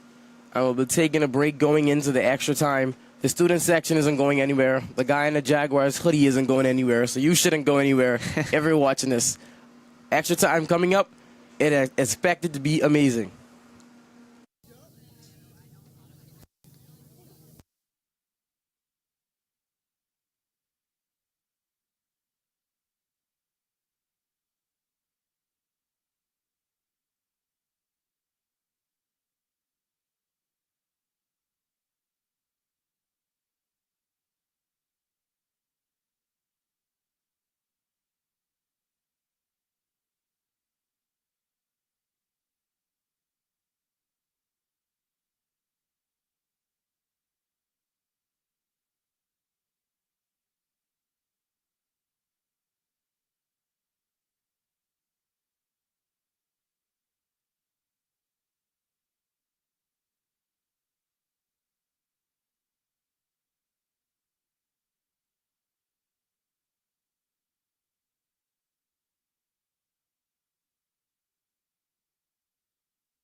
And we're back in Melbourne, Florida, where the Eastern Florida Titans take on the Miami Dade Sharks in this Regional 8 semifinals, where these two teams have been deadlocked so far for over 45 minutes now, heading into extra time. Max, what is the strategy if you're the Titans to end this one early and send the fans home happy? Well, if you're the Titans, you've nearly doubled the Miami Dade Sharks in shots. 16 on the match, only 9 for Miami Dade, but you only have one more shot on goal than them, 7 to Miami Dade's 6. So if you're the Titans, you need to make every opportunity count.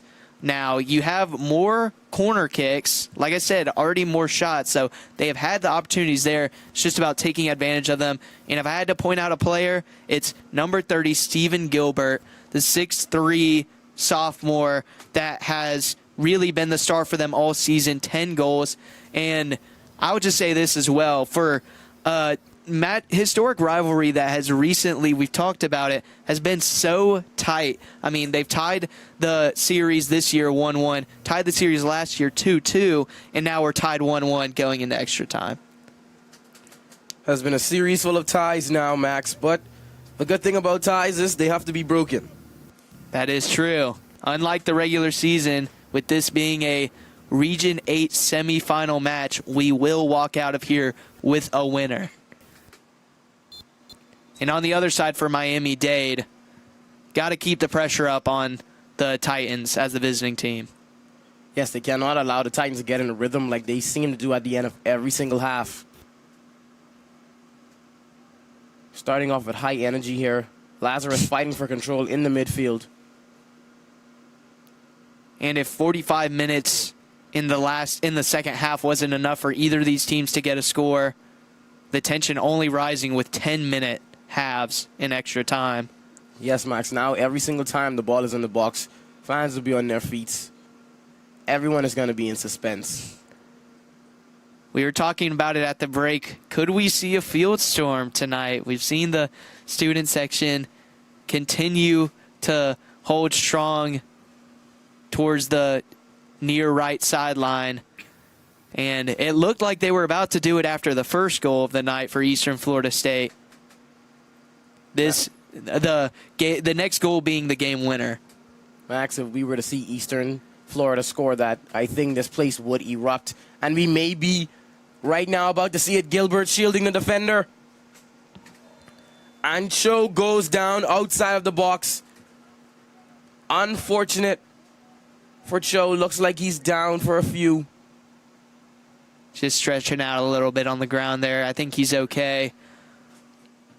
But we talked about it in that second half. There was a call that we believe to be a pretty... It looked like it should have been called, but nonetheless, a no call. And it was on the outside of the box on the same player, Cho, who went down. Yes, Max, and the silver lining for this is you have a free kick in a very deadly spot. I mean, basically inches outside of the box here for this free kick. Almost guaranteed will be a shot. As Cho getting up under his own power, and it looks like he will stay in the match for the Titans. And taking this free kick will be one of two guys. It'll either be Victor Lorario or Lars Beckman. Now Beckman heading into the box. So it will be João Victor Lorario, an all FCSAA player. Free kick there, just too low, hit by the wall. Titans look like they maybe want a handball call there. Once again, falling to the ground on the pitch in disbelief. I mean, I thought it could have been a corner kick as well. Hit against their wall, but apparently the ref seeing it differently. And it will be a goal kick. So our early stand here for Miami Dade, and that is huge for the visitors. Miami-Dade now making their way down the field. Arid pass cleared far out of bounds by Lars Beckman. That was sent over the stands right there, making sure that one got out of bounds. Well, Max, if you can't take your frustration out on the referee or the opposing players, take it out on the ball. The ball can't hit back. Sometimes if it bounces off, a certain area in a wonky way, but no, good job of releasing that frustration by the defender for the Titans there. All things considered, I feel like this game actually has been pretty kept at a minimum in terms of like the fighting. We saw one situation at the midfield where there was a little confrontation, but overall both of these teams just trying to get a win right now. Fighting for the win, like you mentioned, Max. Leaving it all out here on the field. Good clearance by Will Blease. Searching for the 6'3 Gilbert.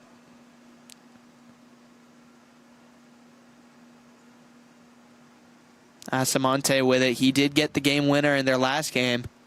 Sacamante tried to cross it in. Good slide. Good sliding block there from the Dade defender. Looks to be a corner for the Titans. It will actually be a throw-in, but it will be right next to the corner here. Could be a pseudo corner kick. On the throw-in, it will be Yuto Inaba. Has played in every match this season, along with Stephen Gilbert, them the two players who have done it. Powerful throw-in from Inaba. Onto the head of a Titans attacker. Ricocheted far post. Samuel Cavo had to make a huge run to get that one there. Good save. I mean, perfect placement right there by Lars Beckman on the header, but even more perfect awareness from the goalkeeper for the visiting Sharks, Samuel Cavo. Miami-Dade now making a run that almost materialized into something. Good defense by Asante to be right where the ball was and knock it out of bounds. Yeah, but it will be a corner kick here for the Sharks as the tension continues to rise. As soon as that ball goes in the back of the net, this game is over. Now Miami-Dade decides to go on a short corner here just to cross it into the box anyway. Couldn't get on no one's head, cleared over everyone. Yeah, LaVivier just overshot the pass right there. Looks like he was unsure of whether he wanted to shoot that or cross it, and did neither. And so now it will be a throw-in. He looked like he kind of did a little bit of both. Yeah. And like I said, there are some tall guys out there, but none tall enough to get that towering kick. And so another stop, as we have so commonly seen by the Titans defense. Miami-Dade not giving up yet, though. Still trying to press the attack. Good job of getting in front of that pass by the Titans defense. Now here's the attack, looking promising, getting tripped up. And it will be a foul called against Miami-Dade, and them not happy with that.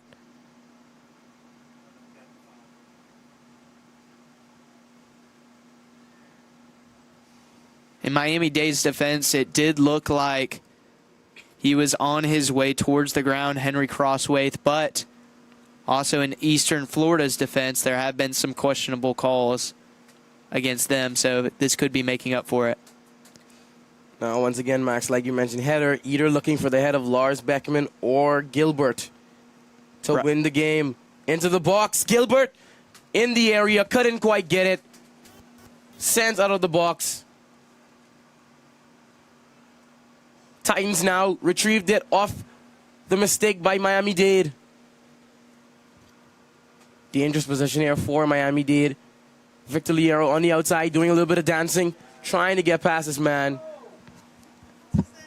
And I can't believe the ref called that a goal kick. I mean, clearly off the defensive player, but referee not seeing it that way, and a huge call with 3.5 minutes to go in this first period of Golden Goal. Jaguars hoodie once again letting the line referee have it. He's not pleased with any of the calling that has been going on so far, Max. I mean, on that one, as he shouldn't be, clearly out of bounds off of the foot of the Shark defender. Gilbert now hits his chest, regains control, tries to turn. Lazarus pass, Victor Liero makes a man miss and drops him, crosses it across the field. This would be an amazing way to end the game for the Titans here. You could hear the oohs and ahs from the crowd right there. Victor Liero showing off the moves. Trying to control it. Titans trying to make something of it. Titans attacker trips and falls. Again, referee says it is Miami-Dade's possession.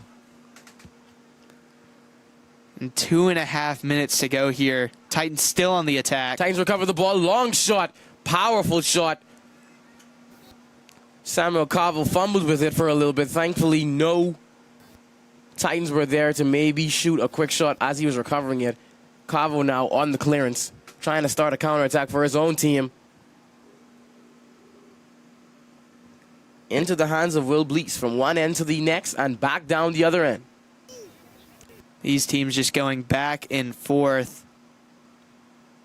Victor Liero showed off a few good moves earlier there. Trying to maybe do it again. Gilbert thinking about letting it pass off. Decides not to. Pointing where he wants him to go. Gilbert opens up a shot for himself. Couldn't get it off. Powerful shot once again. Gilbert tried to get it off the rebound. Unfortunately, couldn't get it. And I feel like Gilbert thought that it had been sent away. Unaware until he saw the ball ricochet off of the goalkeeper's hands. So close.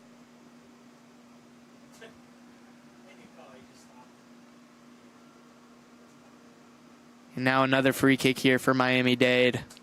1 minute left in this first half of extra time. Max, we are just 10 minutes away from penalties.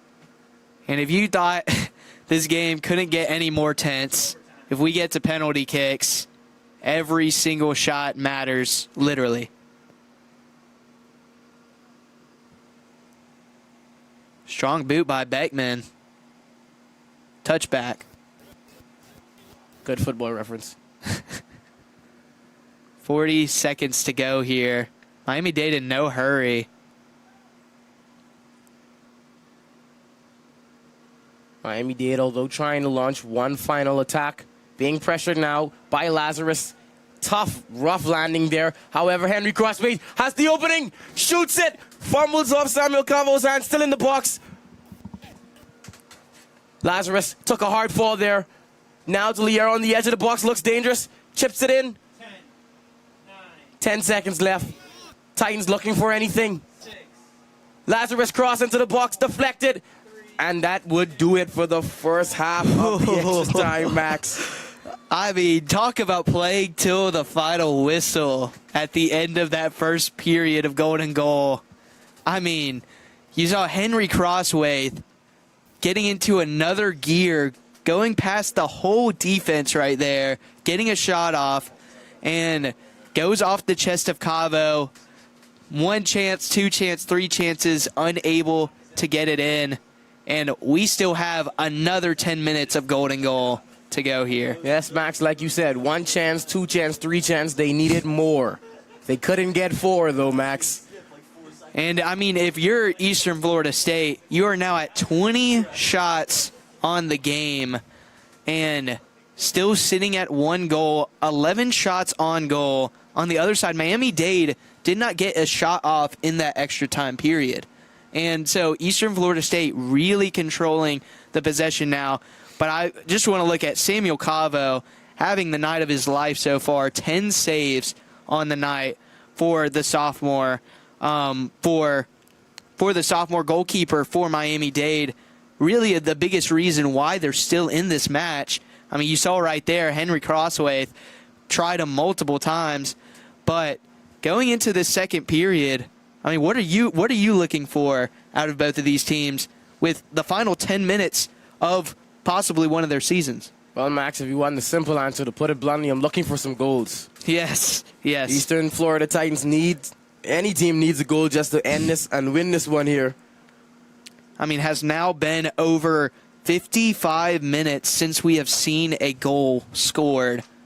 For the Miami-Dade Sharks, it's been over 60 minutes. And so coming into this second period, I feel like Eastern Florida State is getting very close to getting that separator. And also another thing to follow, I've been peeping the near right corner. Is Victor Liero on the ground. He was getting, it looked like a bit of a cramp, getting stretched out right there by his teammate, Faraz Ferrer. But getting ready to start up the second period, you could not ask for a better match between Miami-Dade and Eastern Florida State. No, Max, this match has it all. Fouls, free kicks, throw-ins, angry people in Jaguars hoodies, a student section. I mean, you talk about fouls, 25 on the night, 15 for Miami-Dade, 10 against Eastern Florida State. Although it has looked like there have been certain situations where calls have gone against Eastern Florida State that should have gone the other way, but at the end of the day, especially if you are Coach Adam Butler talking to your team, not focused on the past with those calls, you got to stay in the now. And right now they're looking to get a huge win to send them to the Region 8 championship. Miami-Dade has to come out in the second period here now with some fire and at least attempt a shot on goal or a shot in general if they have hopes of winning this one. Also, another interesting thing that we haven't seen any of, 0 onsides called on either team. We have seen a lot of fouls, but no offsides so far. Both teams playing very aggressive as we see the student section migrate to the middle of the pitch right here, directly in front of us. They're expecting a goal, Max. They're expecting a winner. And the Eastern Florida Titans are determined to give that to them. You're absolutely right, my friend. They're actually migrating towards the goal that would be the game-winning goal for Eastern Florida State. As we're going to see a free kick here for Eastern Florida State. Excuse me, just a drop ball. Titans fighting for this one. Now ball crossed deep into the box. Samuel Cavo, easiest save of the night for him. And if there's something that one silver lining with all of these saves that Samuel Cavo is having is it could possibly just be preparing him for PKs after this. Already with 10 saves on the night. If you're Will Blease on the other end, you got to try and stay warm because he has not been threatened since regulation. Good point you mentioned there, Max. Double-edged sword. Not been threatened at all, but you could be getting a little cold there, and if it goes to penalties, you'll definitely need to be warm and ready with the reflexes. And so now the Titans once again on their side of the pitch to start this second period of Golden Goal. Big throw in. Tried to get in the box on someone's head. Now it is in the box. Almost got past the Dade defender. Stephen Gibber would have had a free goal if it did. Now Titans regrouping. Going backwards, trying to get it settled. Cross deep into the box. Plenty Titans there. Someone gets their foot on it. And it has happened, Max. Tariq. Number 2, Tariq Freya hits the game winner, Max, and the crowd erupts, takes his shirts off, is getting mauled by the student section. The bench running over. Miami-Dade cannot believe it. They are stunned. I mean, you can see them laying down in their goal, but down to the left side of the pitch, this entire Eastern Florida crowd and team is in a frenzy. In a complete frenzy, like you mentioned, Max. Eastern Florida State, after going down 1-0 early on in the match, scored to tie it up going into halftime, and then did not allow another goal until they got a goal of their own to seal the victory. What a game here, Max. What a victory for the Eastern Florida Titans. Eastern Florida State giving the crowd what they wanted. No PKs. We were starting to talk about it with them not being able, with them not seeing a lot of action on their own goal. Maybe PKs would have favored the visiting team, but they said, nah, we're not even going to let it get to there. Ended it in the second period of extra time. I told you they were determined, Max. They were determined to end this one in front of their fans in extra time and give them what they want. As you can see, number 7, Henry Crosby, jumping across the field, elated in celebration, and they have booked their ticket to the Region 8 Championship. The Region 8 Championship against who, Max? Actually, the team that they just defeated, Max. Daytona State. Daytona State. A rematch. And they just, like you said, just defeated them in the last game of the regular season. That game will that be here, or will that be at Daytona State? I'm pretty sure Daytona State will be hosting that game, Max, as they have the higher seeding.